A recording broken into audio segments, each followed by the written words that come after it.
ওই কাবার চত্বরে সবাই যখন চাতক পাখি নেয় তাকিয়ে তাকিয়ে আব্দুল্লাহ ইবনে মাসউদের কণ্ঠে কোরআন তেলাওয়াত শুনছে। মানুষজন জড়ো হয়ে গিয়েছে। মানুষজন যখন একত্রিত হয়ে গিয়েছে, দূর থেকে মানুষকে একত্রিত হওয়া দেখে ফেলেছে আবু জেহেল। কোরআন তেলাওয়াত যেখানে আছে সেখানে আবু জেহেল কি কথা বলেন, কি কথা বলেন, কি কথা বলেন? আবু জেহেল আজও দেখবেন কিছু মানুষ আছে আবু জেহেলের উত্তরসূরি কোরআনের মাহফিলকে সহ্য করতে চায় না, কথা বলেন। মাদ্রাসা প্রতিষ্ঠিত চায় না, এমন কিছু আবু জেহেল মার্কা মানুষ আছে না নাই? আছে না নাই? বাচ্চাদেরকে আরবি শেখালে ওদের অ্যালার্জি বেড়ে যায়। ওরা বলে ভিনদেশি ভাষা, এই ছোট্ট মানুষের জেহেনের মধ্যে ঢুকানোর কি দরকার, ব্রেনে চাপ পড়বে। ছোটতে আরবি শেখানোর দরকার নাই, বড় হলে এমনিতে শিখবে, এমন কথা বলার কিছু বুদ্ধিজীবী আমার দেশে আছে না নাই? এরা আরবি পড়লে আপত্তি করে, কিন্তু এই বুদ্ধিজীবীর সামনে যখনই কোনো ছোট্ট মানুষ ইংরেজি একটু ফডর বর্ডার করে, ওই ছোট্ট বাচ্চাকে কোলে উঠায় চুমো খায়, কি কথা বলেন? ইংরেজি পড়লে আপত্তি নাই, খুশি হয়ে যায়, আরবি পড়লে আপত্তি করে। এরা মূলত আবু জেহেলের বংশধর, কি কথা বলেন, কি কথা বলেন? আবু জেহেল যখন দেখতে পেল মানুষজন একত্রিত হয়েছে, আবু জেহেল জানেই না কেন একত্রিত হয়েছে। আবু জেহেল তো নেতা চিন্তা করে দেখলো আমার থেকে কোনো পারমিশন না নিয়ে একত্রিত হয়েছে, এটা তো মেনে নেওয়া যায় না।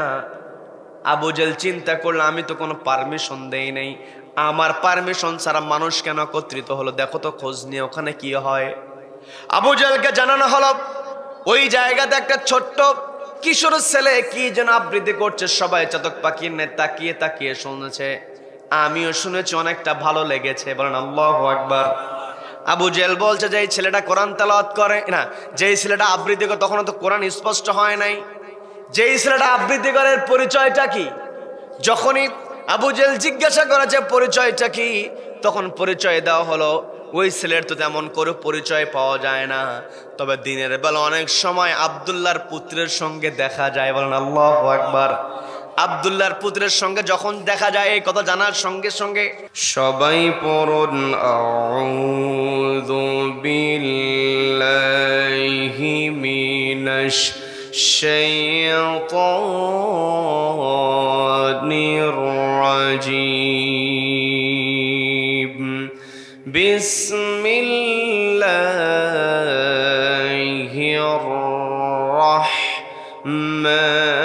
রাহমানির রাহিম।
يصلون على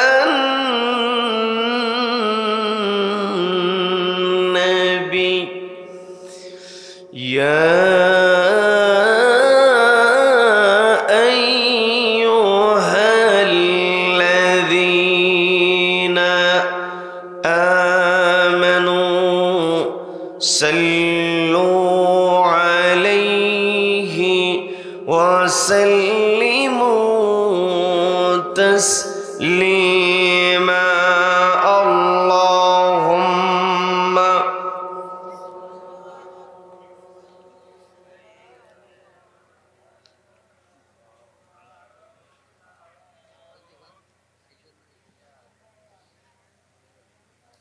আমি কোরআনের সুর মাঝে শুনেছি যে নাম অজানের সুর মাঝেও শুনেছি ও নাম আমি কোরআনের সুর মাঝে শুনেছি যে নাম অজানের সুর মাঝেও শুনেছি ও নাম শুনেছি আমি আমার হৃদয় হে রাসূল নবীজি তোমায়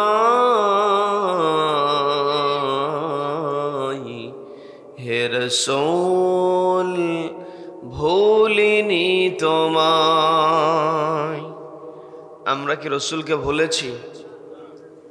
রসুলকে ভোলা যাবে? রসুলকে ভোলা যাবে? বাংলাদেশের অন্যতম প্রসিদ্ধ জেলা, ইসলামী জনপদ, দিনাজপুর জেলার চিরির বন্দর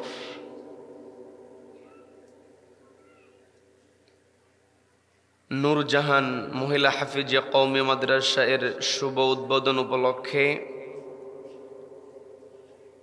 মাদ্রাসা কমিটি ও গলাহার হাজীপাড়া এলাকাবাসী এর আয়োজনে প্রথম বার্ষিকী তাফসীরুল কোরআন মাহফিলের আজকের এই রহমতপূর্ণ বরকতপূর্ণ দ্বীনি মজলিসের সম্মানিত সুযোগ্য অনারেবল প্রেসিডেন্ট সভাপতিত্ব করছেন বিশিষ্ট আলেমে দ্বীন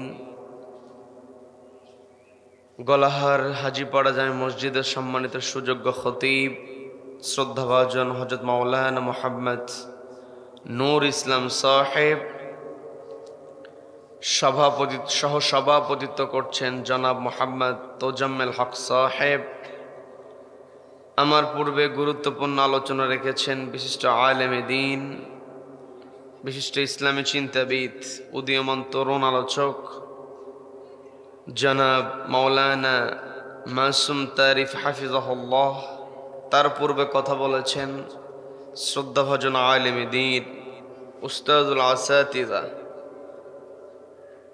শ্রদ্ধাভাজন হযরত মাওলানা দাবিরুল ইসলাম সাহেব সহ আমন্ত্রিত উলামায়ে কেরাম, আজকের মাহফিলের সম্মানিত প্রধান অতিথি জনাব মোহাম্মদ আব্দুর রহিম সাহেব সহ আমন্ত্রিত বিশেষ অতিথিবৃন্দ, উপস্থিত রয়েছেন গণ্যমান্য ব্যক্তিবর্গ।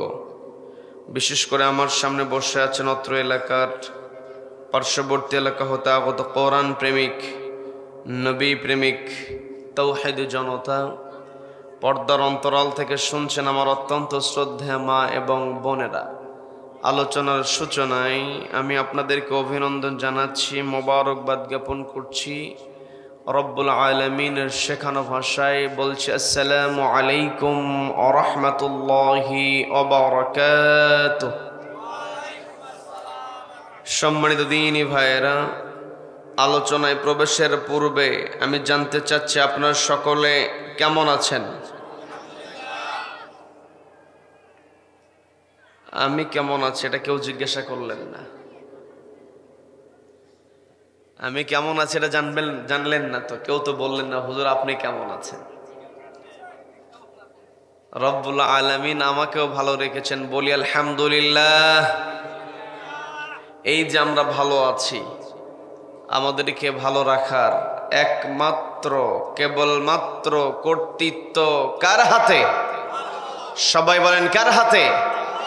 যে রব্বুল আলামিন আমাদেরকে ভালো রেখে সুস্থ রেখে সারাদিনের হাজারো কর্মব্যস্ততার পর ক্লান্ত শরীর নিয়ে যে সময়টাতে ঘরে ফেরার কথা, ঠিক সেই সময়টাতে ঘরের আকর্ষণকে প্রত্যাখ্যান করে কোরআনের আকর্ষণে যে মহান মনিব আমাদেরকে কোরআনের ময়দানে আসার বসার এবং কোরআনুল কারীম থেকে কিছু কথা বলা এবং শোনার মতো তৌফিক দান করলেন, সেই মহান মনিবের দরবারে শুকরিয়া আদায় করে আমরা সকলে একযোগে বলে উঠছি আলহামদুলিল্লাহ। আবারও বলছি আলহামদুলিল্লাহ। আল্লাহু আকবার। লা ইলাহা ইল্লাল্লাহ। আল্লাহু আকবার। ওয়ালিল্লাহিল হামদ। ওয়ালিল্লাহিল হামদ। আমরা কৃতজ্ঞতা আদায় করলাম কার? জীবনের প্রত্যেকটা ক্ষেত্রে একজনের প্রশংসা হবে, তিনি কে? আমাকে আপনাকে সৃষ্টি করেছেন কে? Allah is the creator of all creations.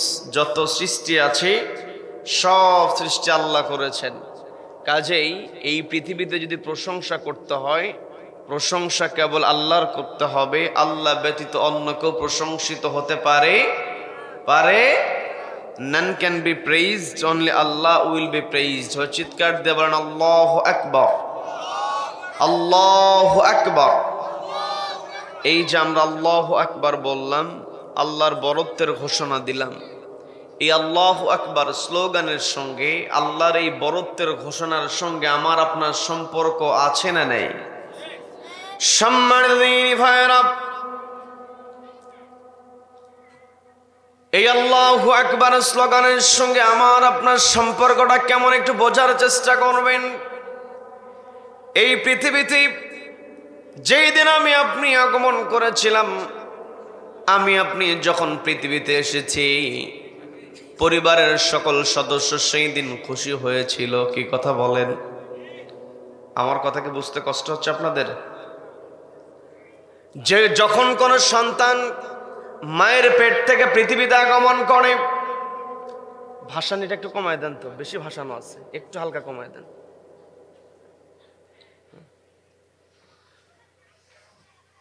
যখন কোন সন্তান মায়ের পেট থেকে পৃথিবীতে আগমন করে, পরিবারের সবাই তাকে পাওয়ার সঙ্গে সঙ্গে খুশি হয়ে যায়, কারণ নতুন অতিথির আগমন ঘটে। কি কথা বলেন? যখন কোথাও কোনো অতিথি উপস্থিত হয়ে যায়, সে অতিথিকে আবার স্বাগত জানাতে হয়, অতিথিকে ওয়েলকাম করতে হয়। অতিথিকে ওয়েলকাম না করলে, স্বাগত না জানালে অতিথি মন খারাপ করে কি করে না? এই যে ছোট্ট বাচ্চা নবজাতক পৃথিবীতে আগমন করলো, নবজাতককে কেমন করে স্বাগত জানাতে হবে এটাও শিখিয়ে দিয়েছেন কে? যখন কোনো সন্তান ভূমিষ্ঠ হয়ে যাবে, সন্তান ভূমিষ্ঠ সঙ্গে সঙ্গে তাকে স্বাগত জানানোর সিস্টেমটা হলো, তার ডান কানে আযান দিতে হবে, বাম কানে ইকামত। কি কথা বলেন? ডান কানে আযান এবং ইকামত দিয়ে নতুন ওই নবজাতককে, নতুন এই পৃথিবীতে আগমন করা ছোট্ট ওই মেহমানকে, ছোট্ট ওই বাচ্চাকে স্বাগত জানানোর দায়িত্ব হলো তার অভিভাবকের। অথচ আজকে আমি আপনি এটা ভুলেই গিয়েছি। কি কথা বলেন? আমার আপনার টার্গেট থাকবে, এই পৃথিবীতে আমি আপনি এসেছি, আমার পূর্বে আলোচনা হয়েছে, আপনারা শুনেছেন, অভিভাবকের কিছু দায়িত্ব পালন করতে হয়। এই অভিভাবকেরা যদি পৃথিবীর দায়িত্ব পালন না করে, অভিভাবকদের জবাব দিতে হবে একজনের কাছে। তিনি কে? সবাইকে বলতে হবে তিনি কে?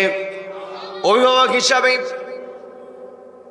হিসাবে দায়িত্ব হলো, যখন কোনো সন্তান পৃথিবীতে আগমন করবে, তার ডান কানে আযান দিতে হবে, বাম কানে ইকামত দিতে হবে।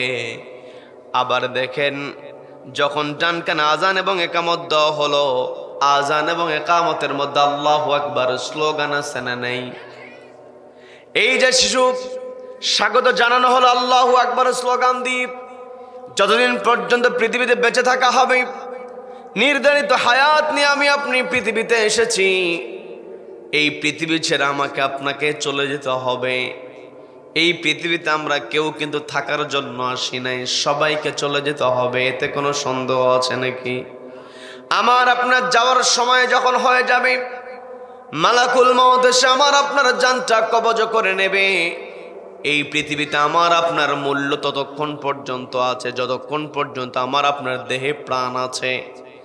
দেহ থেকে যখন প্রাণ পাখিটা বের হয়ে যাবে, মালাকুল মউতের নেতৃত্বে আমার আপনার দেহ থেকে যখন রুহুটা বের করে নেওয়া হবে, এই পৃথিবীতে আমি আপনি যত দাপটওয়ালা মানুষ হই না কেন, আমার আপনার যত প্রভাব প্রতিপত্তি থাকুক না কেন, আমি আপনি যতই ধনাঢ্য ব্যক্তি হই না কেন, জান আমার আপনার দেহ থেকে বের হয়ে যাওয়ার সঙ্গে সঙ্গে কেউ আমাকে আপনাকে আর মূল্যায়ন করবে না। যখন কোনো মানুষ মৃত্যুবরণ করে, তার পরিচয় কেউ আর খেয়াল করে না। সবার একটাই চিন্তা, কত দ্রুত তাকে কবরস্থ করা হয়। কি কথা বলেন? এই কবরস্থ করার জন্য জীবিত মানুষেরা দায়িত্ব পালন করে। ভাই এদিকে একটু তাকান তো, এদিকে একটু খেয়াল করেন। বেস কি জিরো করা আছে?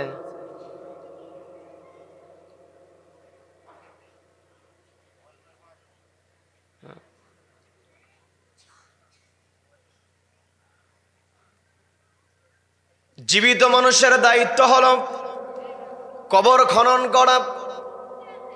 কবর খনন করবে, গোসল করানো হবে, কাফন পরানো হবে। সবাই যার শুভাকাঙ্ক্ষী আছে সবাই তার হাজির হয়ে যাবে।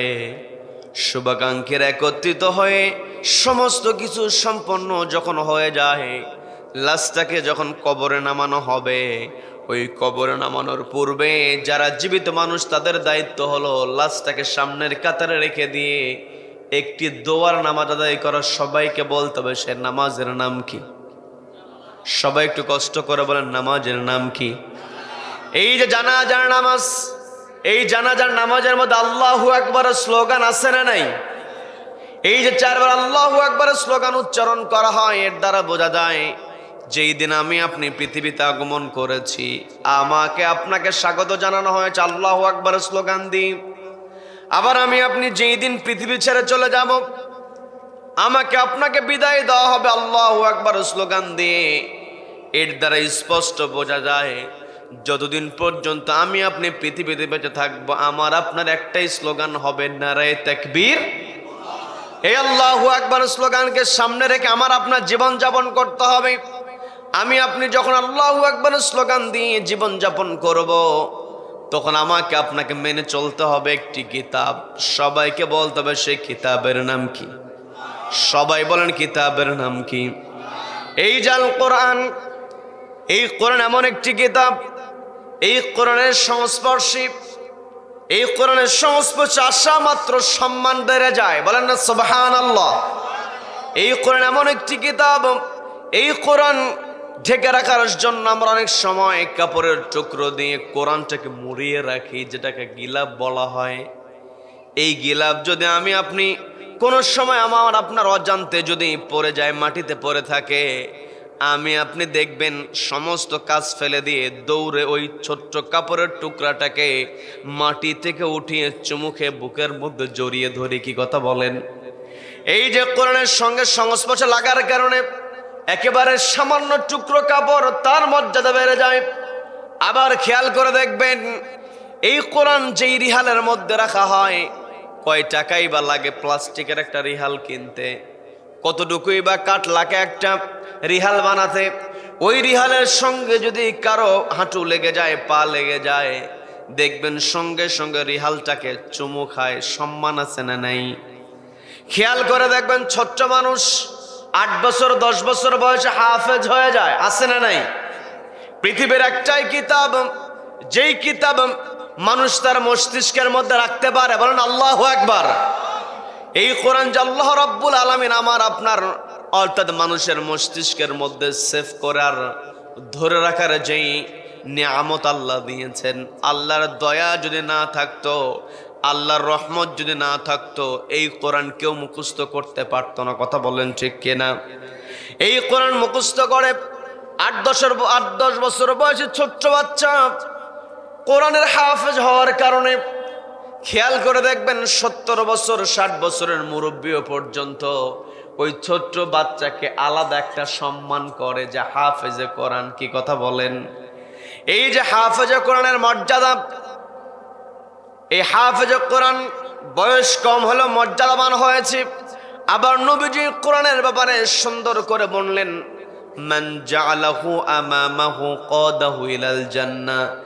যেই ব্যক্তি কোরআনটাকে তার সামনে রাখতে পারবে, কোরআনটাকে তার ইমাম বানাতে পারবে, কাদাহু ইলাল জান্নাহ, এই কোরআন তাকে জান্নাতে নিয়ে যাবে। বলেন না সুবহানাল্লাহ। এই পৃথিবীতে আমি আপনি এসেছি, একটু কথাগুলো বোঝার চেষ্টা করবেন। এই পৃথিবীতে আমি আপনি এসেছি, যত মানুষ আমি আপনি দেখেছি সবাই কিন্তু সফল হতে চায়। কি কথা বলেন? সফল হতে চায় না এমন কোন মানুষ দুনিয়াতে আছে নাকি? সবাই সফল হতে চায়। দুনিয়ার সফলতা বলতে আমি আপনি বুঝি ব্যবসায় প্রফিট পাওয়ার পরে, লাভ পাওয়ার পরে মোটা অঙ্কের একটা লাভ যখন হয়ে যায়, আমি আপনি বলি লোকটা সফল। আবার কোন মানুষ যদি মোটা অঙ্কের স্যালারি অর্থাৎ বেতনের একটা চাকরি পেয়ে যায়, আমি আপনি মনে করি লোকটা চাকরি পেয়ে গেছে, না জানে কত সফল। কোন মানুষ বহুতল বিশিষ্ট বাড়ি বানিয়েছে, বাড়ি দেখলে আমি আপনি বলতে পারি, বিরক্ত হচ্ছেন নাকি আমার কথায়?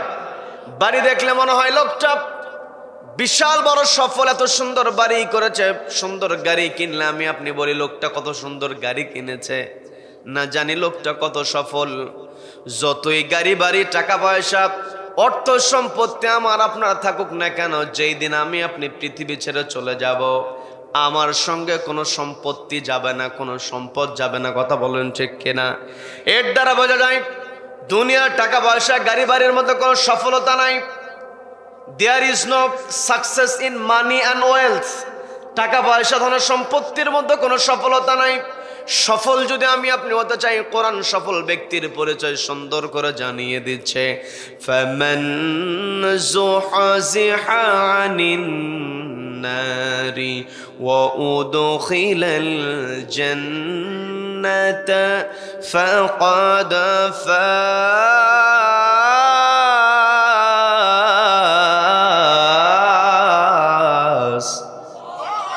আল্লাহ বলছেন ফামান যুহযিহা আনিন নার, যেই ব্যক্তি নিজেকে জাহান্নামের আগুন থেকে দূরে সরিয়ে রাখতে পারবে, ওয়া উদখিলাল জান্নাহ, এবং জান্নাতে প্রবেশ করতে পারবে, ফাকাদ ফাজ, ওই ব্যক্তি সফল। তার মানে আমি আপনি যদি জান্নাতে প্রবেশ করতে পারি তবে আমি আপনি সফল। কি কথা বলেন? আর নবীজি স্পষ্ট জানিয়ে দিলেন কাদাহু ইলাল জান্নাহ, এই কোরআন যার সামনে থাকবে, এই কোরআনকে সামনে রেখে যে জীবন যাপন করতে পারবে, কোরআন তাকে জান্নাতে প্রবেশ করায় ছাড়বে। বলেন না সুবহানাল্লাহ। তার মানে আমি আপনি যদি জান্নাতে প্রবেশ করতে চাই, আমাকে আপনাকে অবশ্যই কোরআনের সঙ্গে সম্পর্ক স্থাপন করতে হবে। এই যে কোরআন, এই কোরআন তেলাওয়াত করলে উপকারিতা আছে না নাই? সবাইকে বলতে উপকারিতা আছে না নাই? আল্লাহ রাব্বুল আলামিন গোটা কোরআনের বিভিন্ন জায়গায় মুমিন বান্দার বিভিন্ন পরিচয় তুলে ধরেছেন। আমি আমার আলোচনার সূচনায় পবিত্র কোরআনের 8 নম্বর সূরা, সূরা আনফালের 2 নম্বর আয়াতে কারিমা তেলাওয়াত করেছি, যে আয়াতের মধ্যে রব্বুল আলামিন, আপনার মোবাইল স্যার আমার ডিস্টার্ব হচ্ছে, আপনার কল আসছে স্যার, শব্দ হবে, আপনি তো অপারেটর, আপনি বোঝেন না এটা, আপনি ফোন বন্ধ করে রাখেন। আমি আমার আলোচনার সূচনায় পবিত্র কোরআনের 8 নম্বর সূরা, সূরা আনফালের 2 নম্বর আয়াতে কারিমা তেলাওয়াত করেছি, যে আয়াতের মধ্যে আল্লাহ মুমিন বান্দার 3টা বৈশিষ্ট্য তুলে ধরেছেন। সবাইকে বলতে হবে ওই আয়াতের মধ্যে মুমিন বান্দার বৈশিষ্ট্য কয়টা? সবাইকে বলতে হবে কয়টা? গোটা কোরআনের বিভিন্ন জায়গায় মুমিন বান্দার বিভিন্ন বৈশিষ্ট্য আল্লাহ তুলে ধরেছেন, কিন্তু আমি যে আয়াতে কারিমা তেলাওয়াত করেছি সে আয়াতে কারিমার মধ্যে রব্বুল আলামিন মুমিন বান্দার বৈশিষ্ট্য বললেন, ইন্নামাল মুমিনুনা আল্লাযীনা ইযা যুকিরাল্লাহু ওয়াজিলাত قلوبهم وإذا تليت عليهم آياته زادتهم إيمانا وعلى ربهم يتوكلون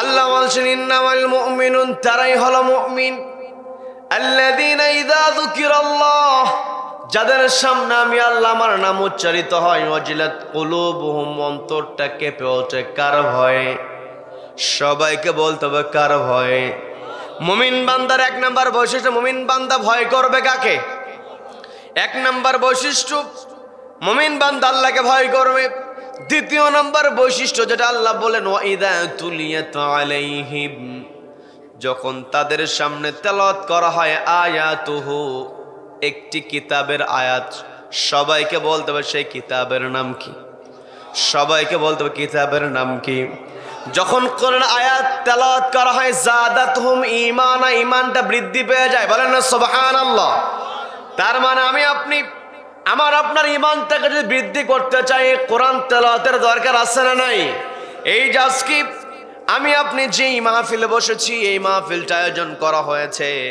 নূরজাহান মহিলা হাফেজিয়া কওমি মাদ্রাসার শুভ উদ্বোধন উপলক্ষে এই যে সুন্দর একটা মাদ্রাসা খুবই ভালো লেগেছে মাদ্রাসা উদ্বোধন করা হয়েছে বিল্ডিং গুলো সুন্দর করে বানানোর পরে এত সুন্দর করে যে আয়োজনটা করা হয়েছে এই মাদ্রাসায় ছাত্রী ভর্তি হোক এটা আমরা চাই কি চাই না সবাইকে বলতে হবে চাই কি চাই না সন্তানকে আপনি যত বড় শিক্ষায় শিক্ষিত করেন না কেন সন্তান যত বড় শিক্ষিতই হোক না কেন যত বড় চেয়ারে বসুক না কেন যত বড় দাপটওয়ালা যত বড় ক্ষমতাওয়ালা হোক না কেন এই দাপট ক্ষমতা দুনিয়াতে রেখে আমাকে আপনাকে চলে যেতে হবে আর আমি আপনি যদি কোরআনের সঙ্গে সম্পর্ক রাখতে পারি কোরআন এমন কাজ করবে কবরের লাশটাকে নামিয়ে দেওয়া হয়েছে কোরআনের উপরে কোরআনের সম্পর্ক যার সঙ্গে আছে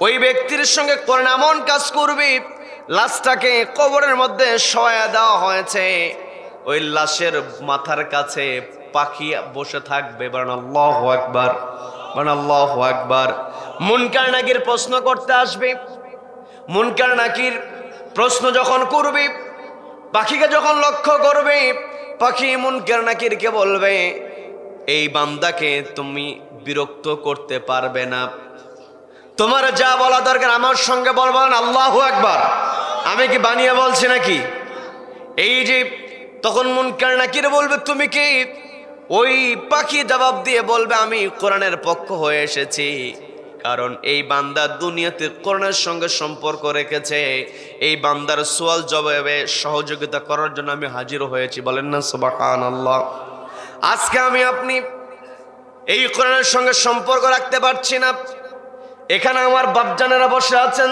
অনেক মুরব্বীর আলোচনা শুনছেন আগের দিনে তাদের স্কুল কলেজগুলোতে যাওয়ার তেমন সুযোগ ছিল না স্কুল কলেজ এত বেশি ছিল না তবে প্রত্যেক এলাকাতে ফরকানিয়া মাদ্রাসা অথবা মসজিদ ভিত্তিক মক্তবগুলো চালু ছিল নিজের নাম তারা লিখতে পারতেন না অথচ কোরআন তেলাওয়াত করতে পারতেন কি কথা বলেন খেয়াল করে দেখবেন আমার দেশে দিন দিন শিক্ষিত মানুষ বাড়ছে না কমছে সবাই বলেন বাড়ছে না কমছে দুর্নীতি বাড়ছে না কমছে শিক্ষিত বাড়ছে দুর্নীতি বাড়ছে কথা তো এমন হওয়া উচিত ছিল না কথা হওয়া উচিত ছিল শিক্ষিত বাড়ছে দুর্নীতি কমছে কিন্তু কষ্ট নিয়ে বলতে হয় আজকে আমার দেশে যে যত বড় শিক্ষিত সে তত বড় চোর যার চেয়ার যত বড় সে তত বড় ডাকাত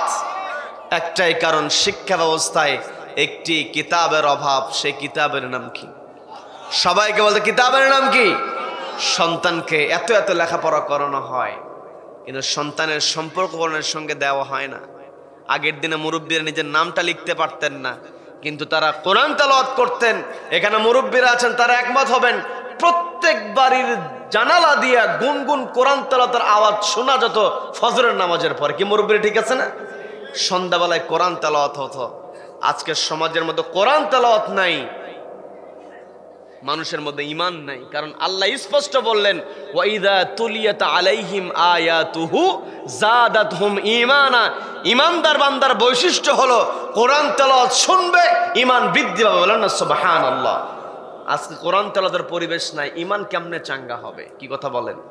আপনাদের বড় সৌভাগ্য, আপনাদের এলাকায় মাদ্রাসা আপনারা পেয়েছেন। এই মাদ্রাসাকে আল্লাহ কিয়ামত পর্যন্ত কবুল করেন। বলেন আমিন, বলেন আমিন। সম্মানিত ভাইয়েরা, আমি যে কথা বলতে নিয়েছিলাম, এই কোরআনের সঙ্গে সম্পর্ক রাখলে কোরআন আমাকে আপনাকে জান্নাতে নিয়ে যাবে।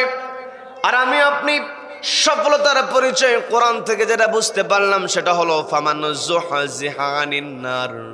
যেই ব্যক্তি নিজেকে জাহান্নামের আগুন থেকে দূরে সরিয়ে রাখতে পারবে, ওয়া উদখিলাল জান্নাহ, এবং জান্নাতে প্রবেশ করতে পারবে, ফাকাদ ফাজ, ওই ব্যক্তি হলো সফল।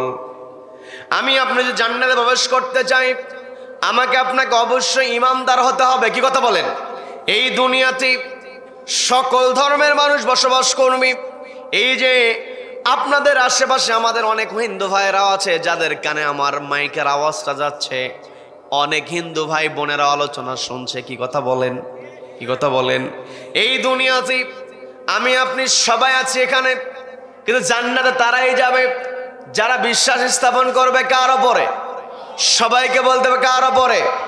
আল্লাহর উপরে। যারা বিশ্বাস স্থাপন করবে, এই পৃথিবীতে চলার জন্য আমার আপনার যা যা দরকার রব্বুল আলামিন আমাকে আপনাকে দিয়েছেন। শুধু তাই নয়, সূরা বাকারার 29 নম্বর আয়াতে আল্লাহ বলছেন, হুয়াল্লাযী খালাকালাকুম মা ফিল আরদি জামিআ।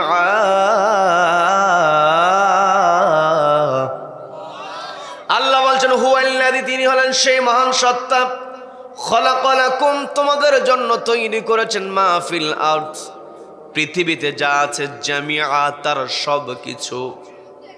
অর্থাৎ পৃথিবীর সব কিছু তৈরি হয়েছে মানুষের জন্য। বলেন না সুবহানাল্লাহ। আমার আপনার জন্য আল্লাহ রাব্বুল আলামিন সব কিছু তৈরি করেছেন। অসংখ্য অগণিত নিয়ামত দিয়ে রব্বুল আলামিন আমাকে আপনাকে আবৃত করে দেখে দিয়েছেন। এত এত নিয়ামত আল্লাহ আমাদেরকে দিয়েছেন। আমি আপনি যদি আল্লাহর নিয়ামতের গণনা শুরু করি, নিয়ামত গুণে শেষ করতে পারবো নাকি? নিয়ামত আমি আপনি কখনো গুণে শেষ করতে পারবো না। সেই কথাটাই রব্বুল আলামিন সুন্দর করে বলছেন, ওয়া ইন তাউদ্দু নি'মাতাল্লাহি লা তুহসুহা ইন্নাল্লাহা লাগফুরুর রাহিম।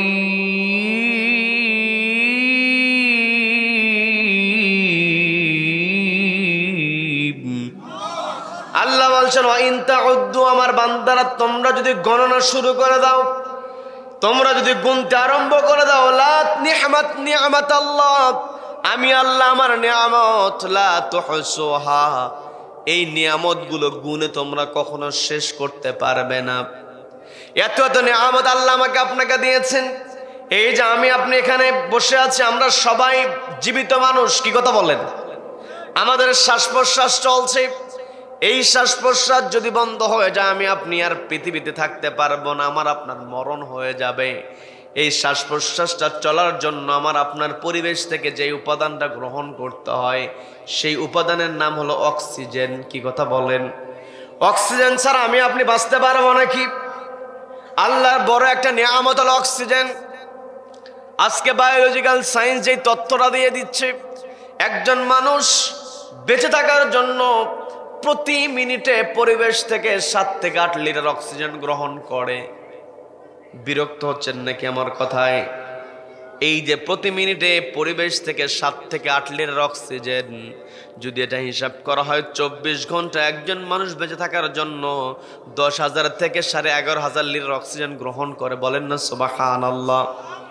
এই যে বিপুল পরিমাণ অক্সিজেন, আমার আপনার কোনো বিল দিতে হয় নাকি? এই যে পরিবেশ থেকে আমি আপনি হাজার হাজার লিটার, 10 থেকে 11,000 লিটার অক্সিজেন প্রতিনিয়ত আমি আপনি পরিবেশ থেকে গ্রহণ করছি। এর পুরোটাই যদি আমার আপনার দেহের মধ্যে প্রবেশ করে, আমি আপনি আবার অসুস্থ হয়ে যাব।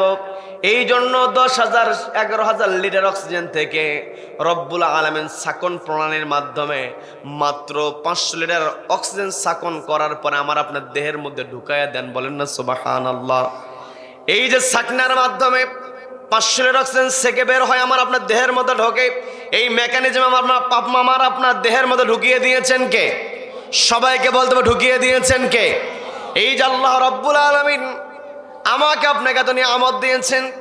আমি আপনি যেই দিন পৃথিবীতে আগমন করেছি মায়ের পেট থেকে নিয়ে আজকে পর্যন্ত কত লিটার অক্সিজেন গ্রহণ করেছি, যদি আমাকে আপনাকে প্রশ্ন করা হয় আমি আপনি কোনো জবাব দিতে পারবো নাকি? কত বিল হয়েছে বলতে পারবো নাকি? এই যে এত নিয়ামত আল্লাহ আমাকে আপনি দিলেন, আমাকে আপনাকে আল্লাহ রাব্বুল আলামিন এত নিয়ামত দিয়েছেন। এই নিয়ামত আমি আপনি নিয়ামত পাওয়ার পর একমাত্র আল্লাহর শুকরিয়া আদায় করব, আল্লাহর কৃতজ্ঞতা আদায় করব। আল্লাহ রাব্বুল আলামিন আমাকে আপনাকে এই পৃথিবীতে কেমন করে চলতে হবে এই কোরআনের মধ্যে সমস্ত বিধান আল্লাহ ঢুকিয়ে দিয়েছেন। এই কোরআনকে যদি প্রশ্ন করা হয় কোরআন জাহান্নামের আগুন থেকে দূরে কেমনে থাকতে পারবো, কোরআনকে প্রশ্ন করলে কোরআন জবাব দিতে পারে কি পারে না? সবাইকে বলতে পারে কি পারে না?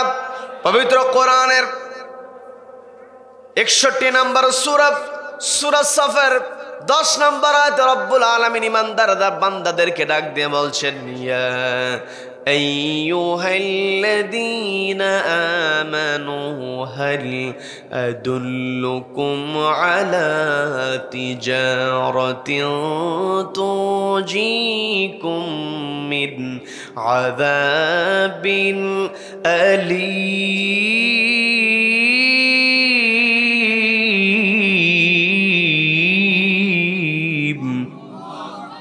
আল্লাহ বলছেন, ইয়া আইয়ুহাল্লাযীনা আমানু, ওহে যারা ঈমান আনয়ন করেছো, ঈমান এনেছো কার উপরে?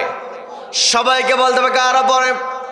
ওহে যারা ঈমান আনয়ন করেছো, হাল আদুল্লুকুম আলা তিজারাত, আমি কি তোমাদের কেমন একটি ব্যবসার সন্ধান দেব যেই ব্যবসা তুনজিকুম তোমাদেরকে বাঁচিয়ে দেবে মিন আযাবিন আলিম, যন্ত্রণাদায়ক শাস্তি থেকে। প্রশ্নটা করছেন কে? সবাইকে বলতে প্রশ্ন করছেন কে? আল্লাহ প্রশ্ন করলেন, প্রশ্ন করলেন নিজে উত্তর দিয়ে বলছেন, তুমিনুনা বিল্লাহি ওয়া রাসূলিহি ওয়া তুজাহিদুনা ফি সাবিলিল্লাহি বিআমওয়ালিকুম ওয়া আনফুসিকুম যালিকুম খায়রুল লাকুম ইন কুনতুম তা'লামুন।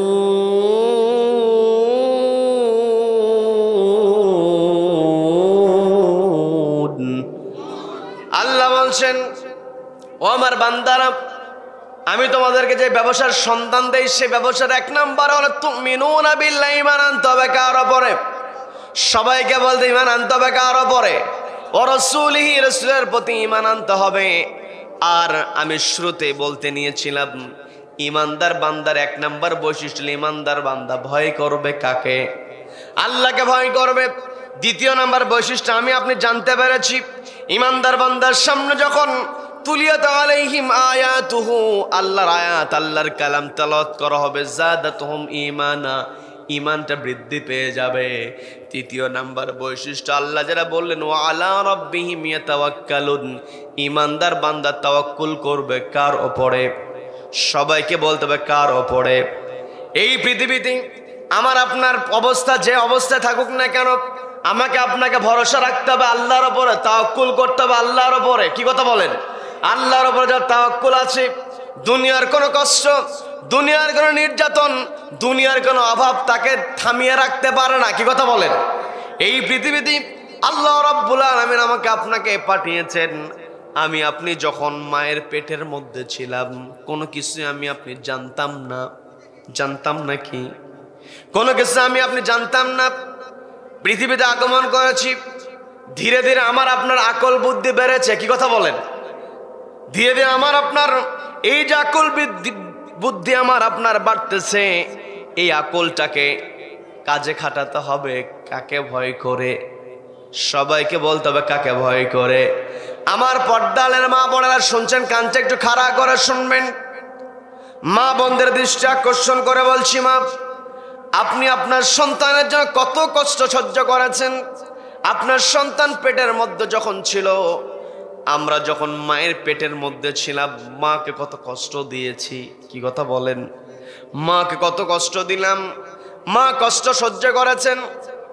পেটের মধ্যে শুধু কষ্ট দেওয়া হয় নাই, পৃথিবীতে আসার পরে মায়ের শরীরের রক্তগুলো আপনি মায়ের শরীরের রক্তগুলো চুষে চুষে দুধের মাধ্যমে পান করেছি। কি কথা বলেন? কি কথা বলেন?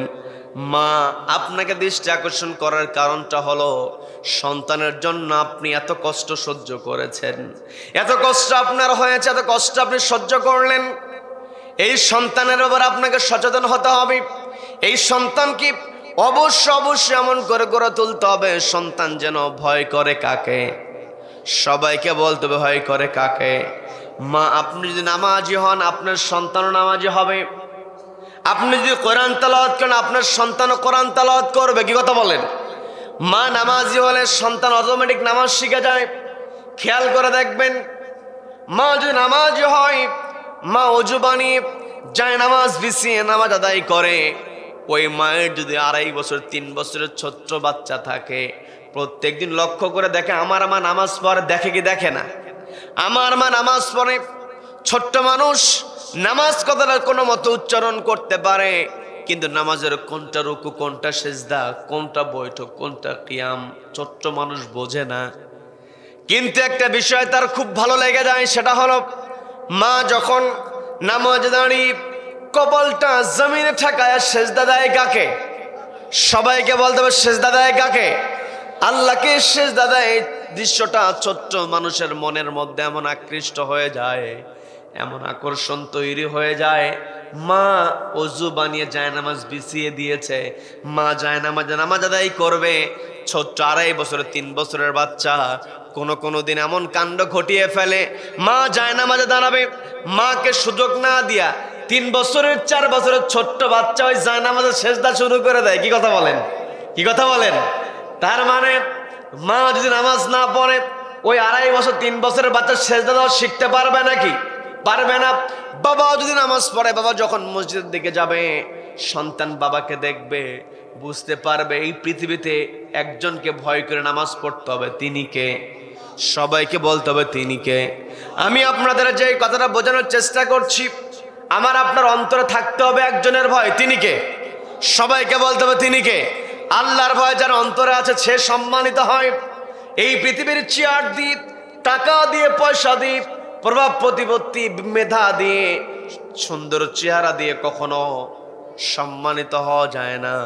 সম্মানিত হতে হলে আল্লাহ বললেন, ইন্না আকরামাকুম ইনদাল্লাহি আতকাকুম ইন্নাল্লাহা আলিমুন খাবীর।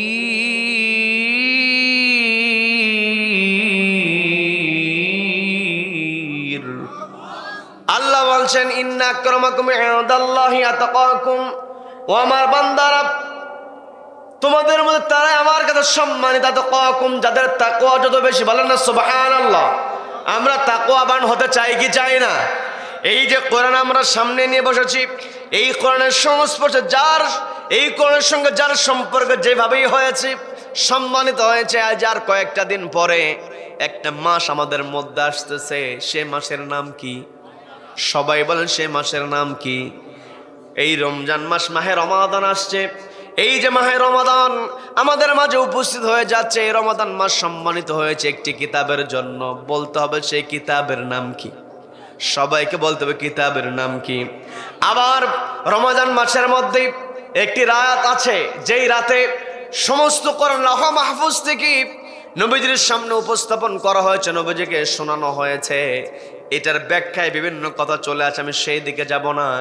একটা মহিমান্বিত রাতকে সম্মানিত করা হয়েছে, সেই রাতের নাম কি? লাইলাতুল কদর। কি কথা বলেন?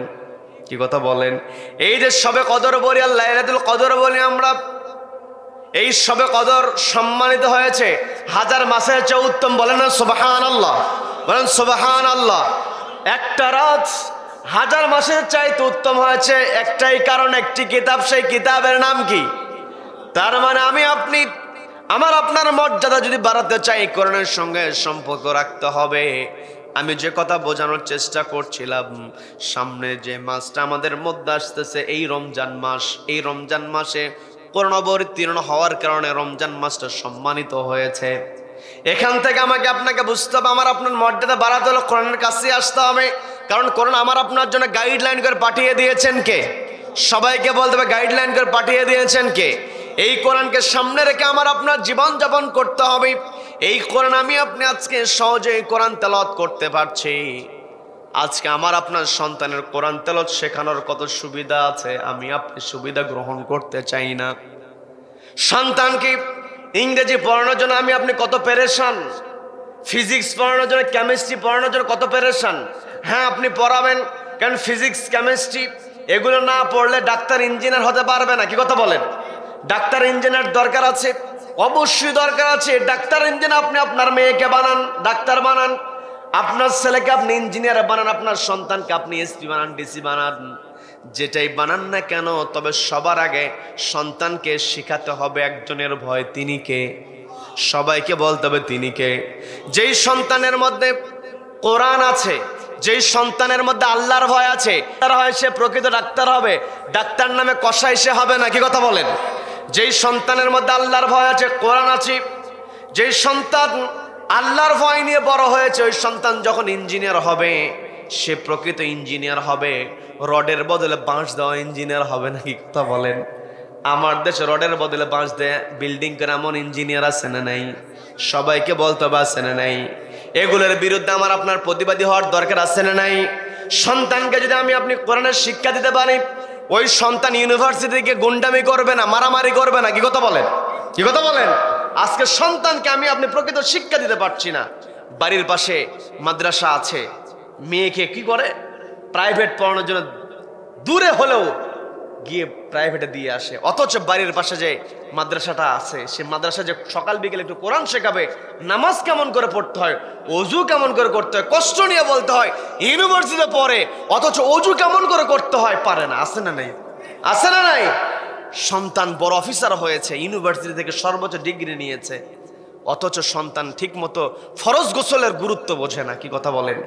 এই সমস্ত সন্তানগুলোই ইউনিভার্সিটিতে মারামারি করে, ইউনিভার্সিটিতে অস্ত্র তৈরি করে। কি কথা বলেন?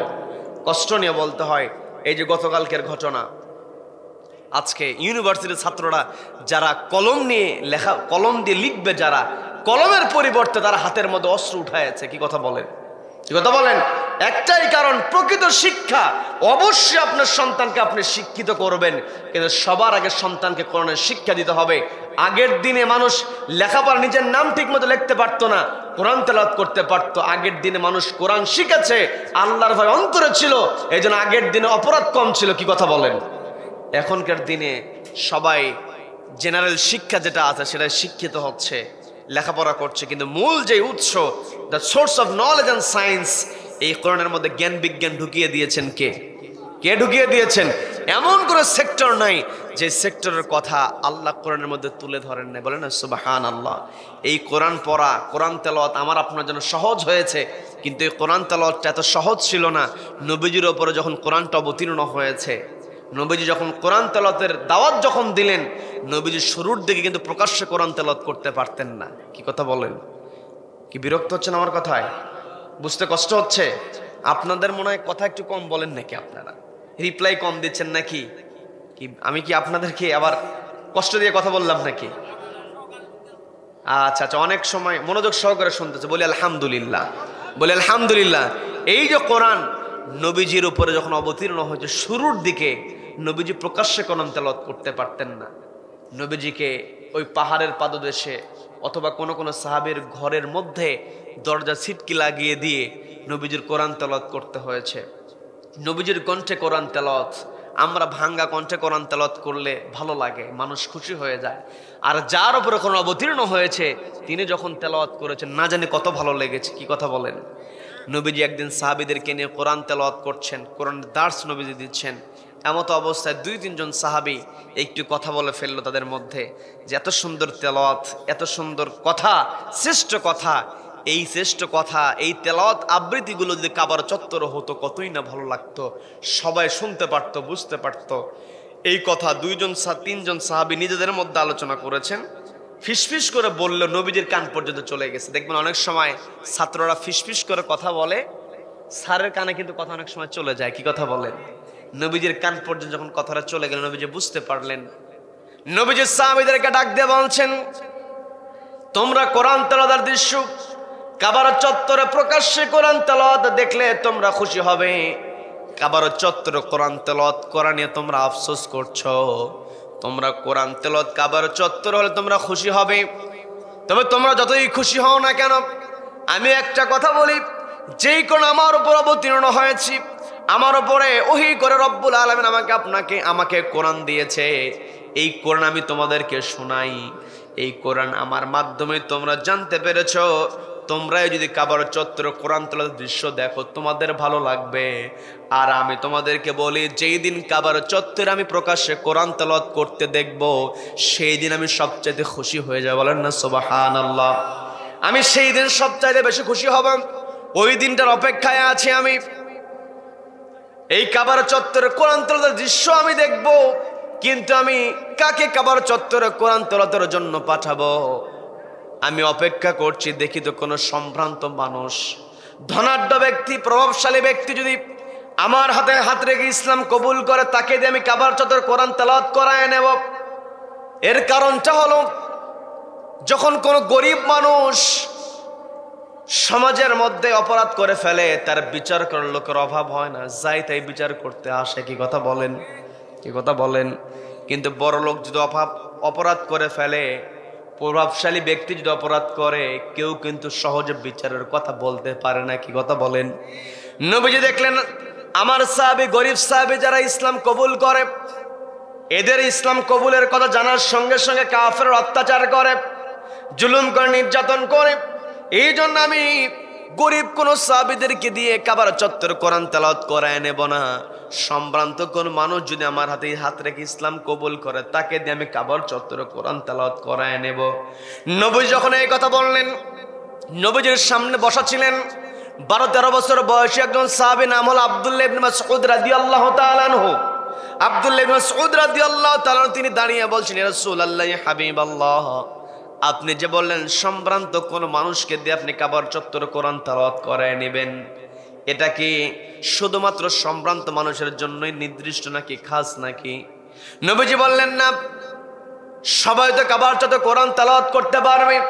ওই ছোট্ট সাহাবী বলছেন, ইয়া রাসূলুল্লাহ, ইয়া হাবিবাল্লাহ, আপনার কোন সম্ভ্রান্ত ধনাঢ্য ব্যক্তির জন্য অপেক্ষা করতে হবে না। আপনি যদি আমাকে অনুমতি দেন, আমি এই মুহূর্তে কাবার চত্বরে কোরআন তেলাওয়াত করতে প্রস্তুত। বলেন আল্লাহু আকবার। কাবার চত্বরে কোরআন তেলাওয়াত করলে ওই মক্কার লিডাররা জুলুম নির্যাতন করবে, সেই ভয় ওই ছোট্ট সাহাবীর মনের মধ্যে আছে না নাই? সবাইকে বলতে পারছে না নাই? তবে যতই ভয় থাকুক না কেন, মুমিন বান্দার 3 নাম্বার বৈশিষ্ট্য আমি বলেছিলাম, মুমিন বান্দার ঈমান যখন বেড়ে যায়, ওয়া আলা রাব্বিহিম ইয়াতাওয়াক্কালুন, তাওয়াক্কুল করে কার উপরে? সবাইকে বলতে হবে তাওয়াক্কুল করে কার উপরে?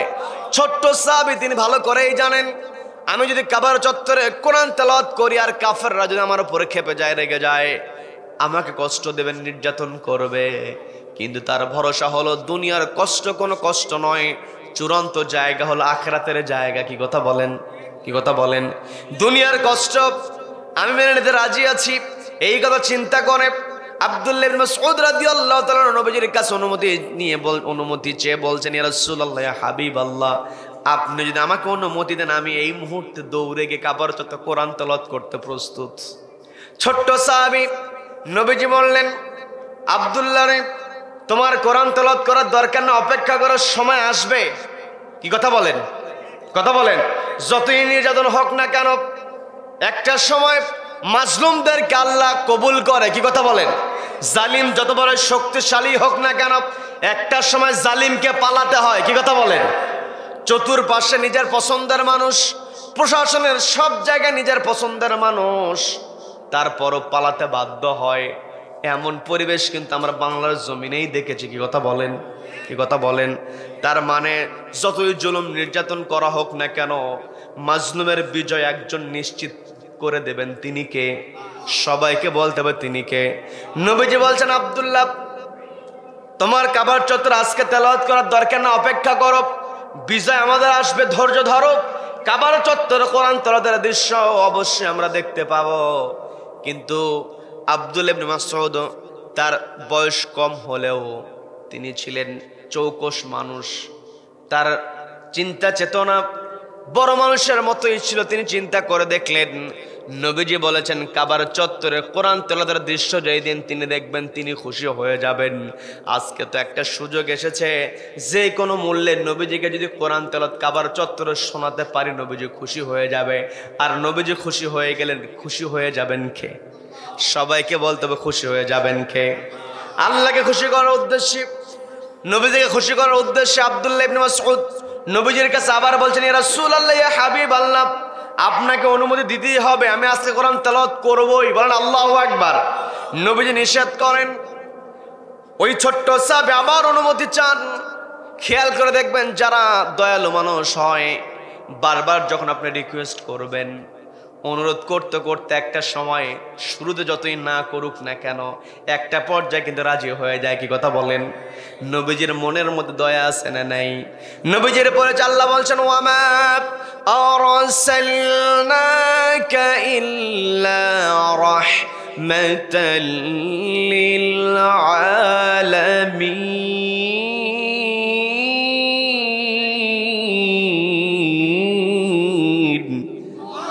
আল্লাহ বলছেন, নবী আমি আপনাকে পৃথিবীতে পাঠিয়েছি জগৎ সমূহের রহমত করে। বলেন না সুবহানাল্লাহ।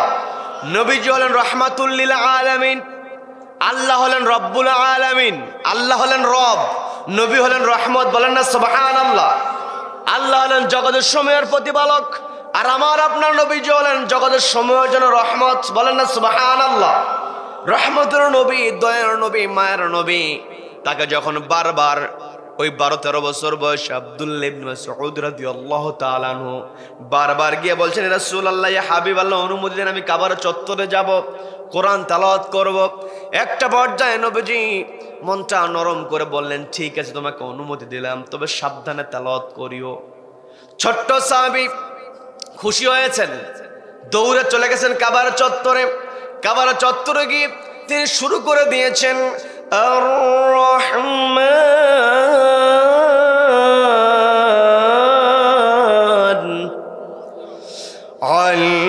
আল্লামাল কুরআন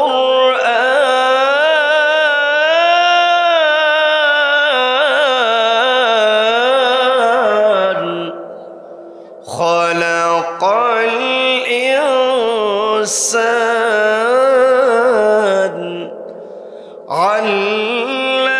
আল্লামাহুল বায়ান।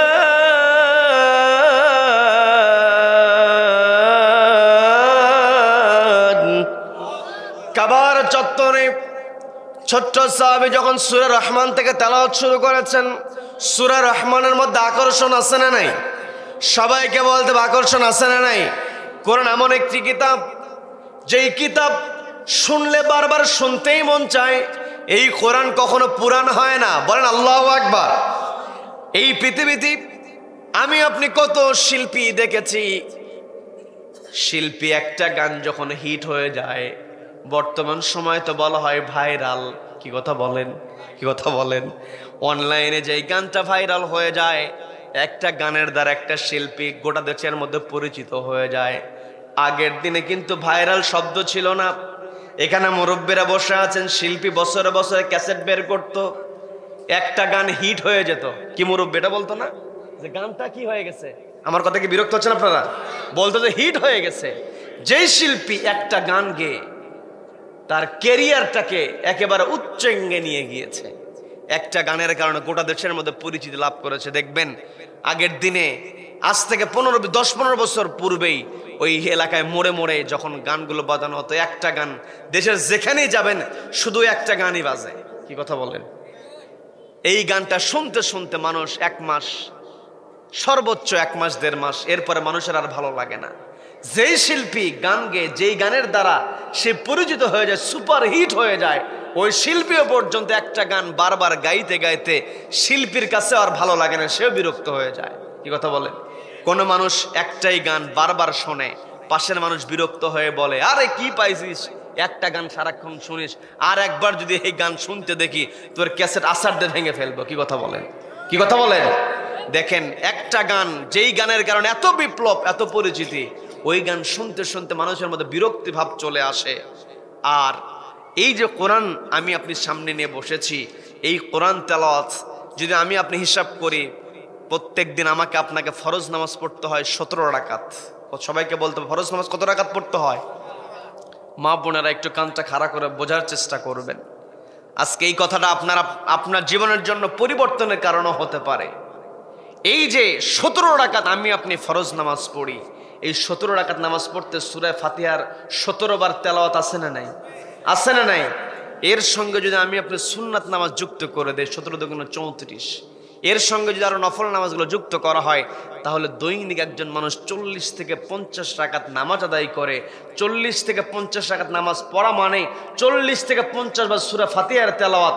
কিন্তু কেউ কি বলেছে প্রত্যেক দিন এক সূরা পড়তে ভালো লাগে না? বলেছে? বলেছে? বলে নাই। তার মানে এই কোরআন এত রহমতপূর্ণ কিতাব, যতই পড়ি ততই ভালো লাগে। বলেন না সুবহানাল্লাহ। সেই কোরআন থেকে হঠাৎ করে যখন কাবার চত্বরে ছোট্ট একজন সাহাবী তেলাওয়াত করছেন, কেউ তো আগে শোনে নাই, কাবার চত্বরে যারা আশেপাশে যারা ছিল তারা তো অবাক হয়ে গেল, এত সুন্দর তেলাওয়াত। আমি আমার ইউনিভার্সিটি লাইফে আমি দেখেছি, আমার কিছু ক্লাসমেট ছিল হিন্দু যারা, তারা কোরআন তেলাওয়াত শুনতো, আমাকে বসেন আমার কাছ থেকে কোরআন তেলাওয়াত শুনতো। আবার মোবাইলে দেখতাম তারা কোরআন তেলাওয়াত শুনতো। কোরআন তেলাওয়াতের প্রতি আলাদা একটা টান আছে। কি কথা বলেন? আমার অনেক হিন্দু ভাইয়েরা আছে, দেখবেন হয়তো এখানে আসে নাই, তারা কান লাগায়া শুনতেছে। কোরআনের আকর্ষণ আছে না নাই? আছে না নাই?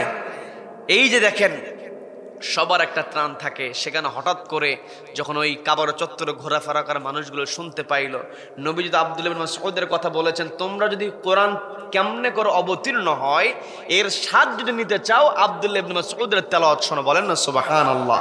তার মানে কোরআন কেমন করে তেলাওয়াত হয় এই স্বাদ পেতে হলে আব্দুল্লাহ ইবনে মাসউদের তেলাওয়াতের দিকে যাওয়ার জন্য নবীজি বলেছেন। সেই আব্দুল্লাহ ইবনে মাসউদ যখন কাবার চত্বরে কোরআন তেলাওয়াত করছেন, তারপর আবার এমন একটা সূরা রহমান, অন্যরকম একটা ছন্দের মিল আছে। কোনো কারি সাহেবকে যদি বলা হয় যে আপনার 5টা তেলাওয়াত করতে হবে, ওই 5টা তেলাওয়াতের মধ্যে সূরা রহমানের তেলাওয়াত একটা থাকবে। কি কথা বলেন?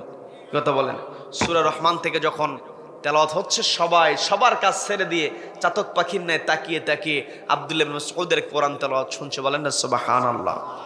আব্দুল্লাহ ইবনে মাসউদ রাদিয়াল্লাহু তাআলা আনহু তিনি কোরআন তেলাওয়াত করছেন। কোরআন তেলাওয়াত করলে জাদাতহুম ঈমানা, ঈমানটাকে বৃদ্ধি করে দেন কে? সবাইকে বলতে বৃদ্ধি করে দেন কে? আমি আপনি কোরআন তেলাওয়াতের দ্বারা ঈমান বাড়াতে চাই কি চাই না? আল্লাহ আমাদেরকে কবুল করেন। বলেন আমিন। বলেন আমিন। সম্মানিত বন্ধুগণ, ওই কাবার চত্বরে সবাই যখন চাতক পাখির ন্যায় তাকিয়ে তাকিয়ে আব্দুল্লাহ ইবনে মাসউদের কণ্ঠে কোরআন তেলাওয়াত শুনছে, মানুষজন জড়ো হয়ে গিয়েছে। মানুষজন যখন একত্রিত হয়ে গিয়েছে, দূর থেকে মানুষকে একত্রিত হওয়া দেখে ফেলেছে আবু জেহেল। কোরআন তেলাওয়াত যেখানে আছে সেখানে আবু জেহেল। কি কথা বলেন? কি কথা বলেন? কি কথা বলেন? আবু জেহেল আজও দেখবেন কিছু মানুষ আছে, আবু জেহেলের উত্তরসূরি, কোরআনের মাহফিলকে সহ্য করতে চায় না। কথা বলেন? মাদ্রাসা প্রতিষ্ঠিত হোক চায় না, এমন কিছু আবু জেহেল মার্কা মানুষ আছে না নাই? আছে না নাই? বাচ্চাদেরকে আরবি শেখালে ওদের অ্যালার্জি বেড়ে যায়, ওরা বলে ভিনদেশি ভাষা। এই ছোট্ট মানুষের জেহেনের মধ্যে ঢুকানোর কি দরকার? ব্রেনে চাপ পড়বে।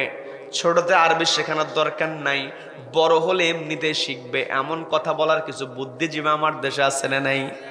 এরা আরবি পড়লে আপত্তি করে, কিন্তু এই বুদ্ধিজীবীর সামনে যখনই কোনো ছোট্ট মানুষ ইংরেজি একটু ফডর বর্ডার করে, ওই ছোট্ট বাচ্চাকে কোলে উঠায় চুমু খায়। কি কথা বলেন? ইংরেজি পড়লে আপত্তি নাই, খুশি হয়ে যায়, আরবি পড়লে আপত্তি করে। এরা মূলত আবু জেহেলের বংশধর। কি কথা বলেন? কি কথা বলেন? আবু জেহেল যখন দেখতে পেল মানুষজন একত্রিত হয়েছে, আবু জেহেল জানেই না কেন একত্রিত হয়েছে। আবু জেহেল তো নেতা চিন্তা করে দেখলো আমার থেকে কোনো পারমিশন না নিয়ে একত্রিত হয়েছে, এটা তো মেনে নেওয়া যায় না। আবু জেল চিন্তা করলো, আমি তো কোনো পারমিশন দেই নাই, আমার পারমিশন ছাড়া মানুষ কেন একত্রিত হলো, দেখো তো খোঁজ নিয়ে ওখানে কি হয়। আবু জেলকে জানানো হলো ওই জায়গাতে একটা ছোট্ট কিশোর ছেলে কি যেন আবৃত্তি করছে, সবাই চাতক পাখির ন্যায় তাকিয়ে তাকিয়ে শুনেছে। আমিও শুনেছি, অনেকটা ভালো লেগেছে। বলেন আল্লাহু আকবার। আবু জেল বলছে যে এই ছেলেটা কোরআন তেলাওয়াত করে না, যেই ছেলেটা আবৃত্তি করে, তখন তো কোরআন স্পষ্ট হয় নাই, যেই ছেলেটা আবৃত্তি করে পরিচয়টা কি? যখনই আবু জেল জিজ্ঞাসা করেছে পরিচয়টা কি, তখন পরিচয় দেওয়া হলো ওই ছেলের তো তেমন করে পরিচয় পাওয়া যায় না, তবে দিনের বেলা অনেক সময় আব্দুল্লাহর পুত্রের সঙ্গে দেখা যায়। বলেন আল্লাহু আকবার। আব্দুল্লাহর পুত্রের সঙ্গে যখন দেখা যায়, এই কথা জানার সঙ্গে সঙ্গে আবু জেলের আর বুঝতে বাকি নাই, কারণ আবু জেল রাতের বেলা নবীজি কোরআন তেলাওয়াত করেছে, সারা রাত ঘরের কোনায় দাঁড়িয়ে দাঁড়িয়ে কোরআন শুনেছে। কি কথা বলেন, কি কথা বলেন? আবু জেল যখন বুঝতে পেরেছি এই তো তেলাওয়াত যে করছি, এই তেলাওয়াত তো সেই তেলাওয়াত যেই মুহাম্মদ নিজেই করে। বলেন আল্লাহু আকবার। মুহাম্মদ সাল্লাল্লাহু আলাইহি ওয়াসাল্লামের কোরআন তেলাওয়াতের আকর্ষণে আবু জেল সহ বড় বড় লিডারেরা সারা রাত পারি পেরিয়ে গিয়েছে, কিন্তু বসার কোনো সুযোগ পায় নাই। ওই চিন্তায় আসে নাই একটা কিতাবের আকর্ষণে, সেই কিতাবের নাম কি? সবাইকে বলতে হবে কিতাবের নাম কি? আবু জেল যখন বুঝতে পারল নিশ্চয় কিশোর মুহাম্মদ সাল্লাল্লাহু আলাইহি ওয়াসাল্লাম যেই তেলাওয়াতটা করে, যেই কোরআনের কথা বলে, ওই কোরআন থেকে আবৃত্তি করছে, আমরা নেতা হয়ে দিনের বেলা বিরোধিতা করি, রাতের বেলা গিয়ে কোরআন শুনি, আমরা নিজেদেরকে নিয়ন্ত্রণ করতে পারি না। এই তেলাওয়াত যদি সাধারণ মানুষের মধ্যে চলে যায়, আর তো আমাদের চেয়ার থাকবে না। কি কথা বলেন, কি কথা বলেন? আজও দেখবেন মানুষ কোরআন বুঝুক, একদল মানুষ আছে কোরআন বুঝুক, কোরআনের নীতিটাকে গ্রহণ করুক, কোরআনের নীতিটাকে বুঝুক, কোরআনের নীতিকে বুঝতে দিতে চায় না, এমন লোক আছে না নাই? আছে না নাই? এই যে কোরআনের মধ্যে আল্লাহ নীতি ঢুকিয়ে দিয়েছেন, এই নীতির চাইতে শ্রেষ্ঠ নীতি পৃথিবীতে আর একটাও হতে পারে? কোরআনের মধ্যে নীতি আছে, এই নীতি হলো জগতের সর্বশ্রেষ্ঠ নীতি। কি কথা বলেন? কোনো কিছু শ্রেষ্ঠ হলে আমরা তাকে বিশেষায়িত করার জন্য কিছু শব্দ ব্যবহার করি। যেমন চাই যে আমি চেয়ারে বসে আছি, এই চেয়ারটাই যদি কোনো রাজার হয় সিংহাসন বলা হয়, তখন কি কথা বলেন? রাজা যে সিংহাসনে বসে, সেই সিংহাসনকে বলা হয় রাজ সিংহাসন। কি কথা বলেন? রাজা যেই প্রাসাদে বসবাস করে, সেই প্রাসাদকে বলা হয় রাজপ্রাসাদ। আর রাজপ্রাসাদ যারা তৈরি করে, এদেরকে কি বলা হয়? কি মিস্ত্রি বলা হয় বলেন? রাজমিস্ত্রি। তার মানে মিস্ত্রির রাজা যারা, শ্রেষ্ঠ মিস্ত্রি যারা, এদেরকে বলা হয় রাজমিস্ত্রি। শ্রেষ্ঠ প্রাসাদকে বলা হয় রাজপ্রাসাদ, শ্রেষ্ঠ সিংহাসনকে বলা হয় রাজ সিংহাসন, শ্রেষ্ঠ নীতিকে বলা হবে রাজনীতি। কি কথা বলেন, কি কথা বলেন? আমার কথা বুঝতে কষ্ট হচ্ছে আপনাদের? কোরআনের যে নীতি আছে, এটাই হলো রাজনীতি। আজকে আমি আপনি দেশের মধ্যে শান্তি আমার কথা বিরক্ত হচ্ছেন? বিরক্ত হচ্ছেন? আপনার মনে করছেন হুজুর ঘটনা থেকে চলে আসছে, ঘটনা ভুলে গেল কিনা? ভুলি নাই। শেষ পর্যন্ত থাকবেন তো ইনশা? কারা কারা চলে যাবেন? সবাই সচেতন বলি আলহামদুলিল্লাহ। অনেক সময় তালে হাত উঠে, কিন্তু আমি খুব খুশি হলাম আপনারা যারা বসেছেন সবাই 100তে 100 বলি আলহামদুলিল্লাহ। আমি তো শুরুতে একটু মনে মনে একটু আমার কষ্ট লাগতেছিল যে এত কম মানুষ, আমি আলোচনা করতে পারবো কি পারবো না, এই চিন্তা নিয়ে আমি উঠেছিলাম। তবে আপনাদের যে মনোযোগ, আপনাদের যে স্থির হয়ে আমার দিকে তাকিয়ে কোরআন শোনা, বলি আলহামদুলিল্লাহ। এই মাহফিলকে আল্লাহ তাদের ওসিলা হিসেবে কবুল করেন, বলেন আমিন। এই যে পৃথিবীতে আমরা এসেছি, এই পৃথিবীতে আপনার দায়িত্ব আছে, মানুষের জন্য আমাকে আপনাকে কাজ করতে হবে। মানুষের জন্য যে কাজ করতে হবে, এটা কোরআন শিখিয়ে দিয়েছেন কে? এক রাত কথা তো অনেক বলতে হয়, এক রাতে তো সব কথা বলে শেষ করা যায় না, তবে কিছু কিছু জিস্ট কথা আমার আপনার জানার দরকার আছে না নাই? আল্লাহ বলছেন কুনতুম খায়রা উম্মাহ, তোমরা উত্তম জাতি, উখরিজাত লিন্নাস, তোমাদেরকে মানুষের জন্য বের করা হয়েছে। তার মানে আমি আপনি যদি আল্লাহর কাছে উত্তম হতে চাই, তাহলে আমাকে আপনাকে মানুষের জন্য কাজ করতে হবে। আল্লাহ বললেন মানুষের জন্য তোমরা কাজ কেমন করে করবে? তা'মুরুনা বিল মা'রুফ, সৎ কাজের আদেশ দাও, ওয়া তানহাউনা আনিল মুনকার, অসৎ কাজে বাধা প্রদান করো, ওয়া তু'মিনুনা বিল্লাহ, ঈমান আনো কার উপরে? তার মানে আমার আপনার আল্লাহর প্রতি ঈমান থাকতে হবে, সৎ কাজের আদেশ দিতে হবে, অসৎ কাজে বাধা প্রদান করতে হবে। কারণ অসৎ কাজে বাধা প্রদান করলেই মানুষ পৃথিবীতে শান্তিতে থাকতে পারবে। কি কথা বলেন? আমার দেশে খারাপ কাজ আছে না নাই? কম না বেশি? দিন দিন বেড়েই চলছে। চুরি প্রত্যেকটা ক্ষেত্রে, যে অফিসে যাবেন সে অফিসের মধ্যে চুরি আছে না নাই? আছে না নাই? অফিসে গেলে ফাইল পার করতে হলে টাকা ঢুকায় দিতে হয়। কি কথা বলেন? এই ঘুষ এরা বলতে চায় না, এরা বলে স্পিড মানি। এরা কি বলে? স্পিড মানি। তার মানে কি, ওই টাকার মধ্যে স্পিড আছে, এক টেবিল থেকে ফাইল দৌড়ায় আর এক টেবিলে যায়। কি কথা বলেন? এই যে চুরিগুলো হচ্ছে, এই চুরি বন্ধের জন্য যে নীতির দরকার, সেই নীতি আল্লাহ কোরআনের মধ্যে দিয়েছে কি দেয় নাই? দিয়েছেন। কোরআন স্পষ্ট বলছে, যারা আত্মসাৎ করবে, চুরি যারা করবে, ফাকতুউ, কেটে দাও, আইদিয়াহুমা, তাদের হাত, যদি নারী হয় আর পুরুষ হয়, চুরি করেছে, প্রমাণিত হয়েছে, হাত কেটে দাও। আজকে আমার দেশে যে অফিসাররা ঘুষের লেনদেন করে, চুরি করে, এদের এই চুরি প্রমাণিত হলে একটা অফিসারের হাত যদি ওই বাইতুল মোকাররমের সামনে অথবা সুপ্রিম কোর্টের সামনে কেটে দেওয়া হতো, দেশের বাকি অফিসারগুলো এমনিতেই ভালো হয়ে যেত। কথা বলেন ঠিক কিনা? এই নীতিটাই তো হলো রাজনীতি। কি কথা বলেন? আমার দেশে, আপনার দিনাজপুরের মানুষ, আপনাদের এদিকে ধানের আবাদ হয় অনেক, আপনাদের এখানে চাউলের উৎপাদন হয় অনেক, তারপর তরি তরকারির আবাদও ভালো হয়। এই এলাকা থেকে তরি তরকারি 20 টাকা কেজি দরে যেটা চলে যায়, ঢাকায় যাওয়ার পরে হয়ে যায় 120 টাকা। কি কথা বলেন? আমার ড্রাইভার ভাই যে আসছে, উনি আমাকে ভাত খাওয়ার সময় বলে, হুজুর 2টা লাউ কিনছি, একটা আপনার জন্য, একটা আমার জন্য, খুব সুন্দর, 20 40 টাকা দাম মাত্র। তো এই 20 টাকার লাউ এখান থেকে আমি কিনিলাম, ঢাকায় যদি কিনতে হয় মিনিমাম 80 থেকে 90 টাকাতে কিনতে হবে। এই যে ঢাকায় যাওয়ার পরে এই লাউয়ের দাম যে বেড়ে গেল, এই বেড়ে যারা মানুষের উপর জুলুম করলো, কারণ কি, একটা জেলা থেকে, একটা এরিয়া থেকে আরেকটা এরিয়া গাড়ি যায়, গাড়ি থামায়, চাঁদা নেয়। কি কথা বলেন? কি ভয় পাচ্ছেন আপনারা? এই চাঁদাবাজেরা হলো পৃথিবীর সবচাইতে ফাসাদ তৈরিকারী। যারা মানুষের উপরে জুলুম করবে, মানুষের কাছ থেকে জোর করে ছিনিয়ে নেবে, এরা হলো ফাসাদ তৈরিকারী। আর আল্লাহ বললেন, যারা জমিনে ফাসাদ তৈরি করবে, সন্ত্রাসী কায়দায় মানুষকে বিপদে ফেলবে, মানুষের উপর চাঁদাবাজি করবে, ডাকাতি করবে, এদের এক হাত এক পা কেটে দাও। আল্লাহু আকবার।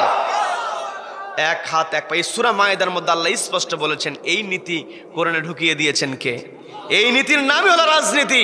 যদি এই নীতির আলোকে একটা চাঁদাবাজের হাত পা যদি ওই সুপ্রিম কোর্টের সামনে কেটে দেওয়া হতো, তাহলে দেশের সমস্ত চাঁদাবাজগুলো আল্লাহওয়ালা হয়ে যেত। কথা বলেন ঠিক কিনা? এই কোরআনের নীতির আলোকে যখনই বিচার হবে, এই নীতিকে যখন বাস্তবায়িত করা হবে, এই নীতিটাই হবে রাজনীতি। কি কথা বলেন? কি কথা বলেন? বিরক্ত হচ্ছেন আমার কথায়? সম্মানিত দিনী ভাইয়েরা, এই কিতাব আল্লাহ রাব্বুল আলামিন আমাকে আপনাকে দিয়েছেন। এই কিতাব তিবিয়ানান লিকুল্লি শাই, আমার আপনার জীবনে চলার জন্য যা যা দরকার সবকিছু কোরআনের মধ্যে আল্লাহ ঢুকিয়ে দিয়েছেন। এই কোরআন তেলাওয়াত বেশি বেশি করে করতে হবে। এই যে মাদ্রাসা, এই মাদ্রাসায় আপনাদের ঘরে যাদের সন্তান আছে, মেয়ে যাদের আছে, দেওয়ার দরকার আছে না নাই? আছে না নাই? আব্দুল্লাহ ইবনে মাসউদ রাদিয়াল্লাহু তাআলা আনহু কোরআন তেলাওয়াত করছেন। আবু জেহেল যখন জানতে পেরেছে, আবু জেহেল তো বুঝতে পেরেছে এই সময় তেলাওয়াত বন্ধ না করলে তো আমার চেয়ার ঠিক থাকে না। যখন আলেম ওলামা কোরআনের নীতি শ্রেষ্ঠ নীতি, কোরআনের নীতি রাজনীতি যখন মানুষকে বুঝাতে যায়, কিছু মানুষ সহ্য করতে পারে না। কি কথা বলেন? সহ্য ওরা যতই করতে না পারুক, যতই জুলুম নির্যাতন করুক না কেন, কোরআনওয়ালাদেরকে পৃথিবীতে কেউ থামাতে পারবে না। কি কথা বলেন? কি কথা বলেন? আবু জেহেল ষড়যন্ত্র করেছিল, কিন্তু ওই আবু জেহেল শেষ পর্যন্ত নিজেকে টিকিয়ে রাখতে পারে নাই। ওই আবু জেহেলকে আল্লাহ সাইজ করেছেন বড় কোনো মুজাহিদকে দিয়ে নয়।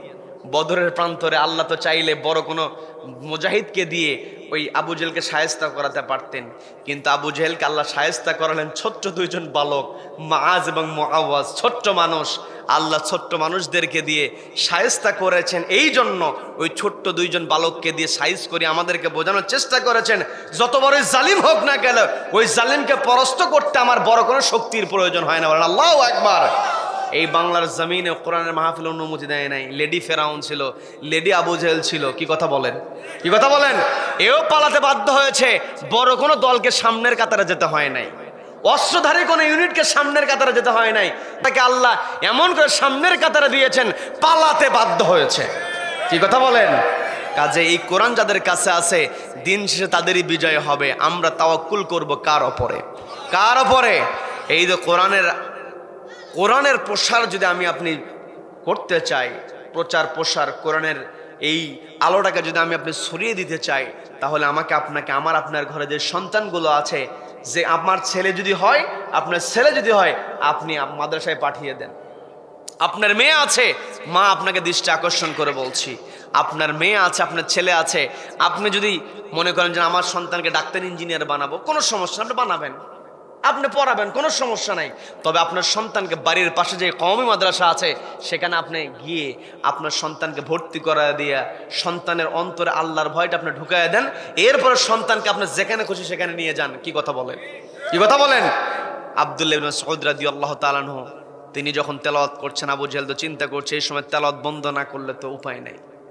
আবু জাহেল কি করলো?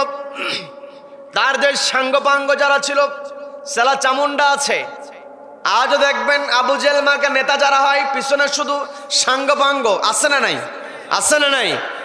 এই যে একটা বছর পূর্বে এই মাহফিলগুলো অনুমতি নেওয়ার জন্য কত বাহানা করা লাগতো, এখান থেকে ওখানে, এই নেতার কাছ থেকে ওই নেতা।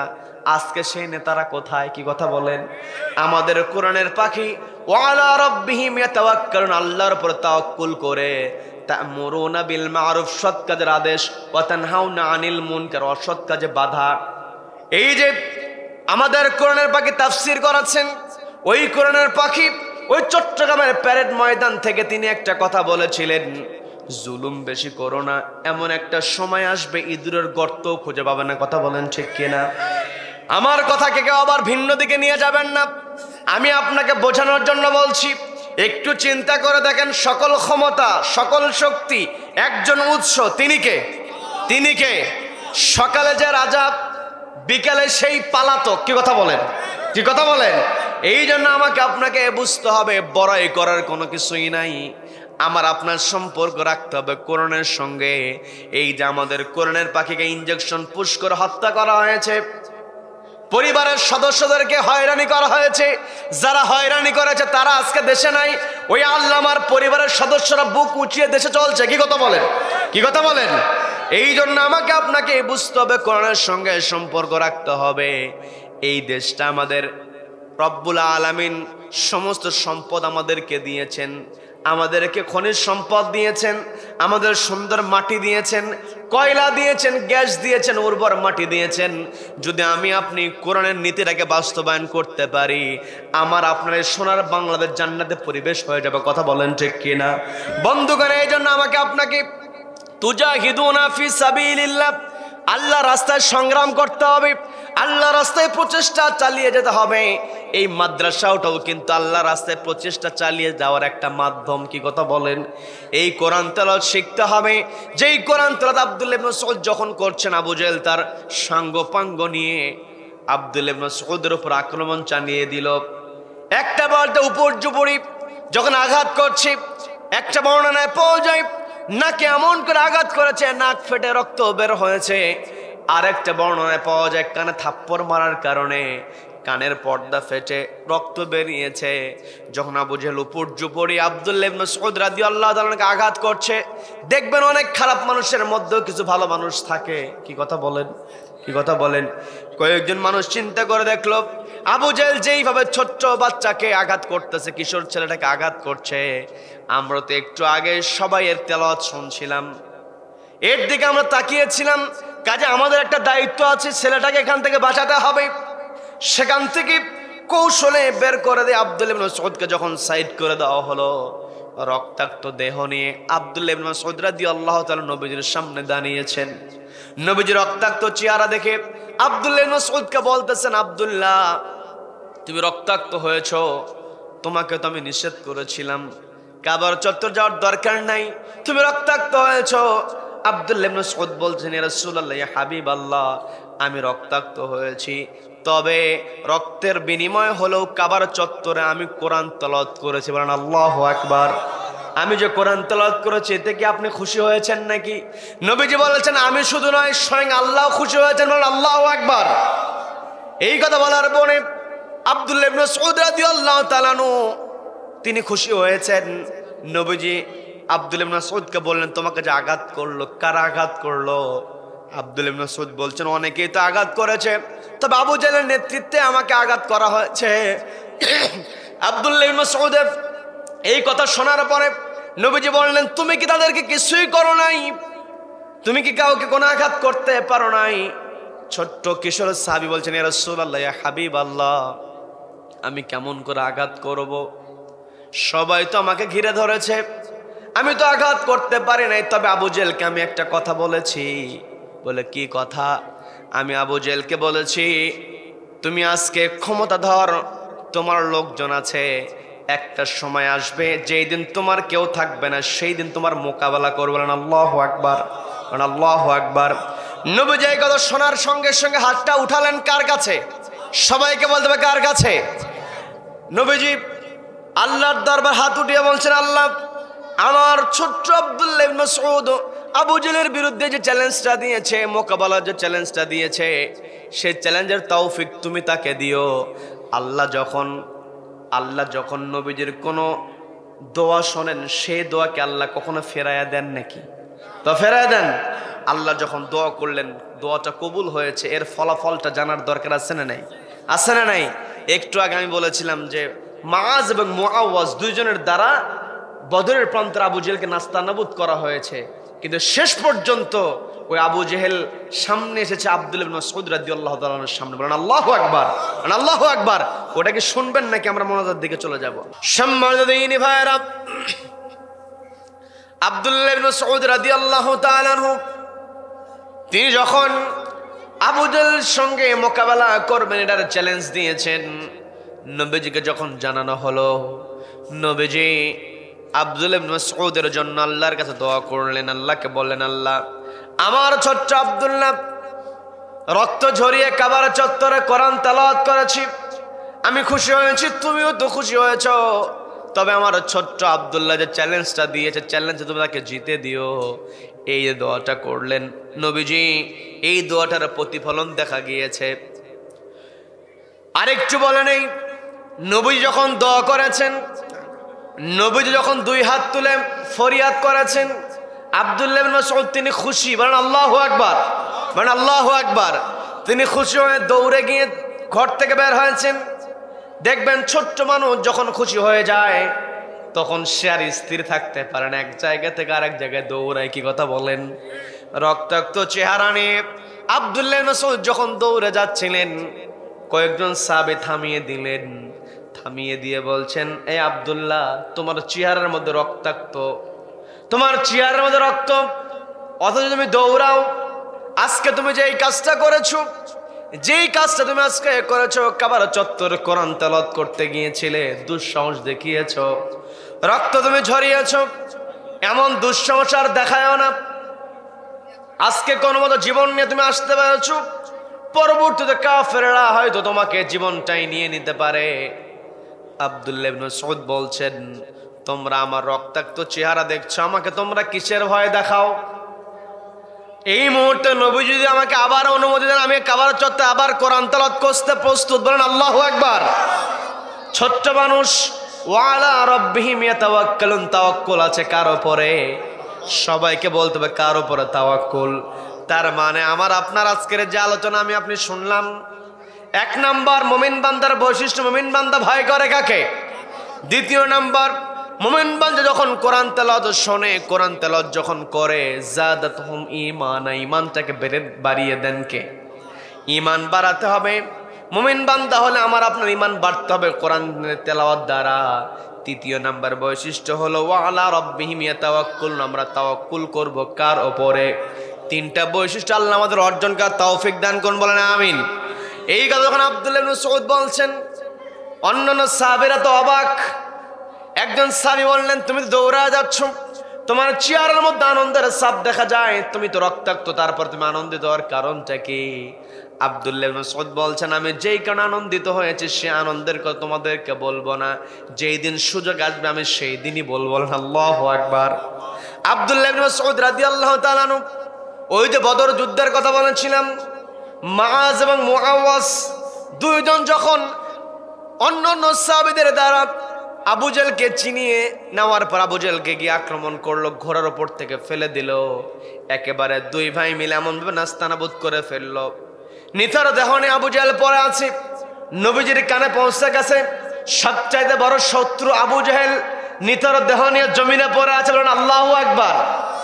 নবীজি যখন সবাইকে লক্ষ্য করে বললেন, দেখো তো আবু জেহেলকে সত্যি মারা পড়েছে নাকি এখনো তার জানটা আছে। যখন এই কথা বলা হলো, সবাই দৌড়ে যাচ্ছে আবু জেহেলের কাছে যাবে। এমন তো অবস্থা হয় যে আব্দুল্লাহ ইবনে মাসউদ রাদিয়াল্লাহু তাআলা তিনি সবাইকে লক্ষ্য করে বললেন, আজকে তোমাদের কাউকে যেতে দেব না আবু জেহেলের কাছে। আবু জেহেলের কাছে আমি আজকে একাই যাব। আল্লাহু আকবার। আমার যাওয়ার অধিকার আছে। আমি কাবার চত্বরে যখন কোরআন তেলাওয়াত করেছিলাম, আমাকে রক্তাক্ত করা হয়েছিল, নবীজি আমার জন্য দোয়া করেছিলেন। আমি সেই মোকাবেলার দিন পেয়েছি। আমার তো মনে হয় আবু জেহেল এখনো মরে নাই, শেষ মোকাবেলা আমি নিজেই করব। আল্লাহু আকবার। নবীজির দোয়া কখনো বৃথা দিতে পারে না। আব্দুল্লাহ ইবনে মাসউদ রাদিয়াল্লাহু তাআলা যখন আবু জেহেলের কাছে গেলেন, যাওয়ার পরে দেখবেন ডাক্তাররা যখন অসুস্থ রোগী নিথর পড়ে থাকে, আসার সঙ্গে সঙ্গে রগের উপরে হাত দিয়ে পালস টেস্ট করে, করে কি করে না? সবাইকে বলতে হবে করে কি করে না। আব্দুল্লাহ ইবনে মাসউদ কি আবু জেহেলের দেহে হাত রাখলেন। যখন দেহে হাত রাখার পরে বুঝতে পারলেন দেহের মধ্যে এখনো প্রাণটা রয়ে গিয়েছে, বুকের উপরে চেপে বসলেন। বলেন আল্লাহু আকবার। বুকের উপরে চেপে বসে আবু জেহেলের দাড়ি ধরে হাসকে টান দিয়ে বলছে, আজকে তোমার ক্ষমতা কোথায়? বলেন আল্লাহু আকবার।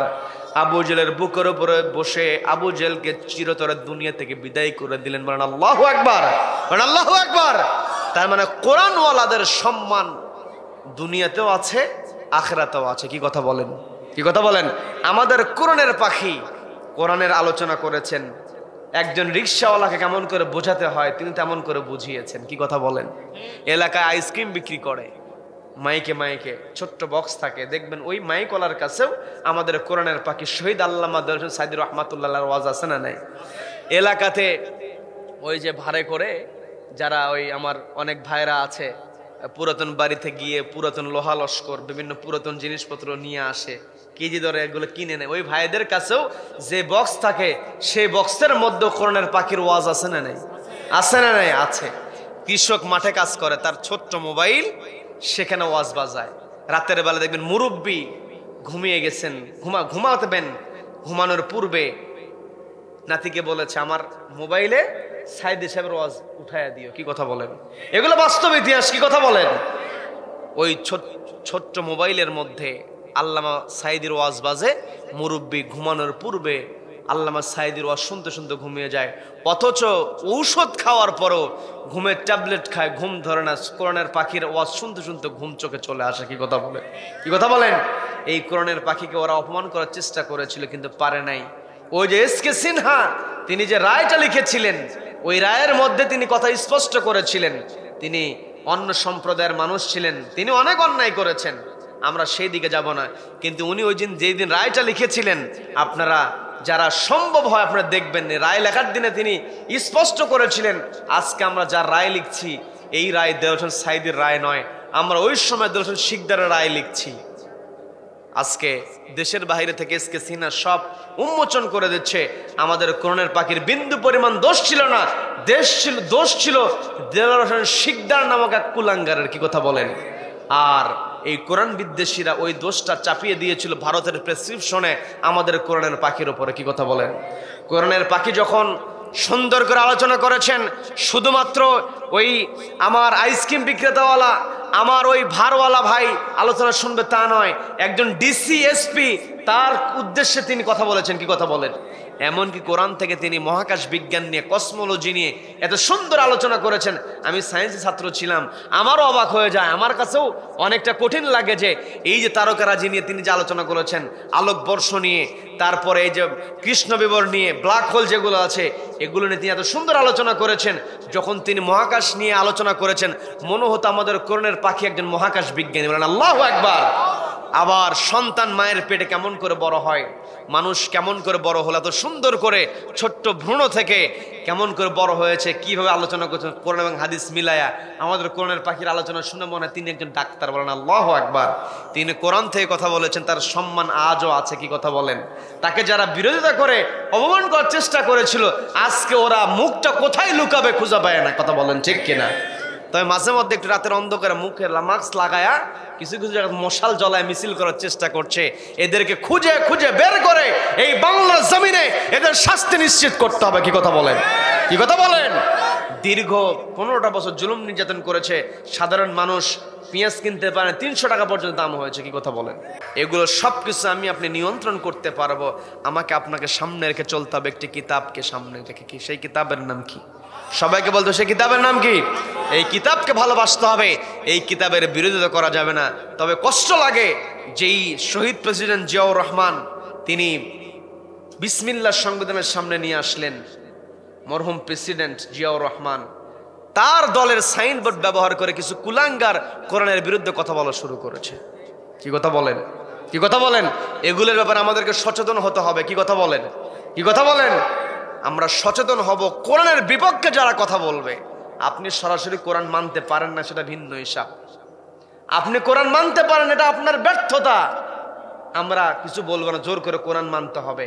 তবে আমরা স্পষ্ট বলে দিতে চাই, যেই খুবাইব রাদিয়াল্লাহু তাআলা হাসতে হাসতে ফাঁসির মঞ্চে গিয়েছেন, ওই আব্দুল্লাহ ইবনে মাসউদ রাদিয়াল্লাহু তাআলা কাবার চত্বরে কোরআন তেলাওয়াত করতে গিয়ে তিনি রক্ত ঝরিয়েছেন।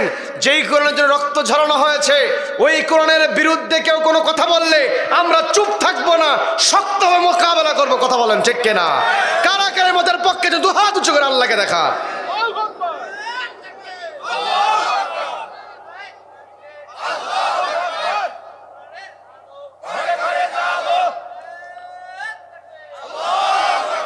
আল্লাহ আমাদের সকলকে কবুল করুন। বলে না আমিন, বলে না আমিন। আমার দেশে কিছু পান্ডা মার্কা বুদ্ধিজীবী, এরা পার্শ্ববর্তী দেশ ভারতের অনুগ্রহ পেতে চায়। এরা কি কথা বলেন? কি কথা বলেন? এরা কোরআনের বিরুদ্ধে কথা বলে ভারতকে খুশি করতে চায়। এই দেশে আমাদের স্বাধীনতা প্রথম এসেছে 47 সালে ব্রিটিশদেরকে খাদানোর মাধ্যমে। কি কথা বলেন? 71 সালে আমরা স্বাধীন হয়েছি, পাকিস্তানিদেরকে আমরা তাড়িয়ে দিয়েছি। কি কথা বলেন? কিন্তু ওই 47 থেকেও আমাদের দেশের উপর ভারতীয় আগ্রাসন চেপে বসেছিল। 71-এও চেপে বসেছিল, 24 পর্যন্ত চেপে বসেছিল। তবে 24-এ এসে ওই ভারতীয় আগ্রাসনের যে খুঁটি, এটা নড়বড় হয়ে গিয়েছে। কি কথা বলেন? কি কথা বলেন? এই নড়বড় খুঁটিকে আর শক্ত হতে দেওয়া যাবে না। এই নড়বড় খুঁটিকে ভেঙ্গে ওই বঙ্গোপসাগরে ফেলতে হবে। কি কথা বলেন? কি কথা বলেন? আমাদের ভারতের সঙ্গে কোনো শত্রুতা আমাদের নেই, আবার স্বার্থ বিসর্জন দিয়া কোনো বন্ধুত্ব আমাদের মধ্যে নাই। কি কথা বলেন? আমাদের প্রতিবেশী, আপনার কাপড় নষ্ট হয়েছে, কাপড় আপনি চেঞ্জ করতে পারবেন, ঠিক আছে? আপনার খাবার ডাক্তার নিষেধ করেছে, ডায়াবেটিস হয়েছে, মিষ্টি আর খেতে পারবেন না, ভাত আর খেতে পারবেন না, বিকল্প রুটি আছে। কিন্তু প্রতিবেশী যদি হয়, এই প্রতিবেশীকে পাল্টানো যায় না। কি কথা বলেন? প্রতিবেশীকে আপনি চেঞ্জ করতে পারবেন না, তবে প্রতিবেশীকে সতর্ক করতে হবে, সাইজে রাখতে হবে। কি কথা বলেন? কি কথা বলেন? তারা আমাদের সঙ্গে প্রতিবেশীমূলক আচরণ করবে, আমাদের উপরে খবরদারি করবে, দাদাগিরি করবে। এটা 24-এর আন্দোলন দ্বারা আমরা প্রমাণ করে দিয়েছি, ওই ভারতের দাদাগিরি আর বাংলার জমিনে চলবে না। কথা বলেন ঠিক কিনা? তারা আমাদের প্রতিবেশীর মতো আচরণ করবে। আমাদের হিন্দু ভাইদেরকেও অনেক সময় ওরা টার্ম কার্ড হিসেবে ব্যবহার করে আমাদের মধ্যে দ্বন্দ্ব লাগানোর চেষ্টা করে। কিন্তু আমাদের হিন্দু ভাইরাও সচেতন। এই যখন ওই ভারতের প্রেসক্রিপশনে চলা নেত্রী যখন পালিয়ে গিয়েছে, ওই দিন বাংলার মুসলমানেরা হিন্দু ভাইদের মন্দির পাহারা দিয়েছে। কি কথা বলেন? তার মানে আমরা প্রমাণ করেছি আমরা সবাই এক জায়গায় থাকি। এই বাংলাদেশ সবার দেশ, কোনো সংখ্যালঘু বলতে কোনো কিছুই নাই। যেই ভাই এই বাংলার জমিনে জন্মগ্রহণ করেছে, তিনি হিন্দু হোক, বৌদ্ধ হোক, খ্রিস্টান হোক, বাংলার জমিনে তিনি জন্মগ্রহণ করেছেন, তিনি বাংলাদেশী, তার সর্বোচ্চ অধিকার। কি কথা বলেন? কি কথা বলেন? তাদের সুবিধার জন্য পার্শ্ববর্তী দাদাবাবুকে আমাদের খুশি করতে হবে না, আমাদের স্বার্থ বিসর্জন দেওয়া যাবে না। এই দেশ আমার স্বয়ং সম্পূর্ণ দেশ। যেই নেপাল ওদেরকে বুড়া আঙ্গুল দেখায়, যেই ভুটান ওদেরকে বুড়া আঙ্গুল দেখায়, ওই নেপাল ভুটানের চাইতে 100 গুণে আমরা উন্নত। কথা বলেন ঠিক কিনা? কাজে আমাদেরকে সতর্ক হতে হবে। রব্বুল আলামিন আমাদের সকলকে সতর্ক হওয়ার তৌফিক দান করুন। বলে না আমিন। এই যে কোরআন আমরা শুনতে আসলাম, এই কোরআন আমাদেরকে জানিয়ে দিয়েছে সফলতা মানে হলো জাহান্নাম থেকে বাঁচা, জান্নাতে প্রবেশ করা। কি কথা বলেন? কি কথা বলেন? জান্নাতে প্রবেশ করাটা হচ্ছে প্রকৃত সফলতা। জান্নাতে যদি আমি আপনি প্রবেশ করতে চাই, কোরআনের সঙ্গে সম্পর্ক রাখতে হবে। এই কোরআন আমাদেরকে জানিয়ে দিয়েছে সৎ কাজের আদেশ দিতে হবে, অসৎ কাজে বাধা প্রদান করতে হবে। এই কোরআন তেলাওয়াতের দ্বারা ঈমান বাড়াতে হবে। কি কথা বলেন?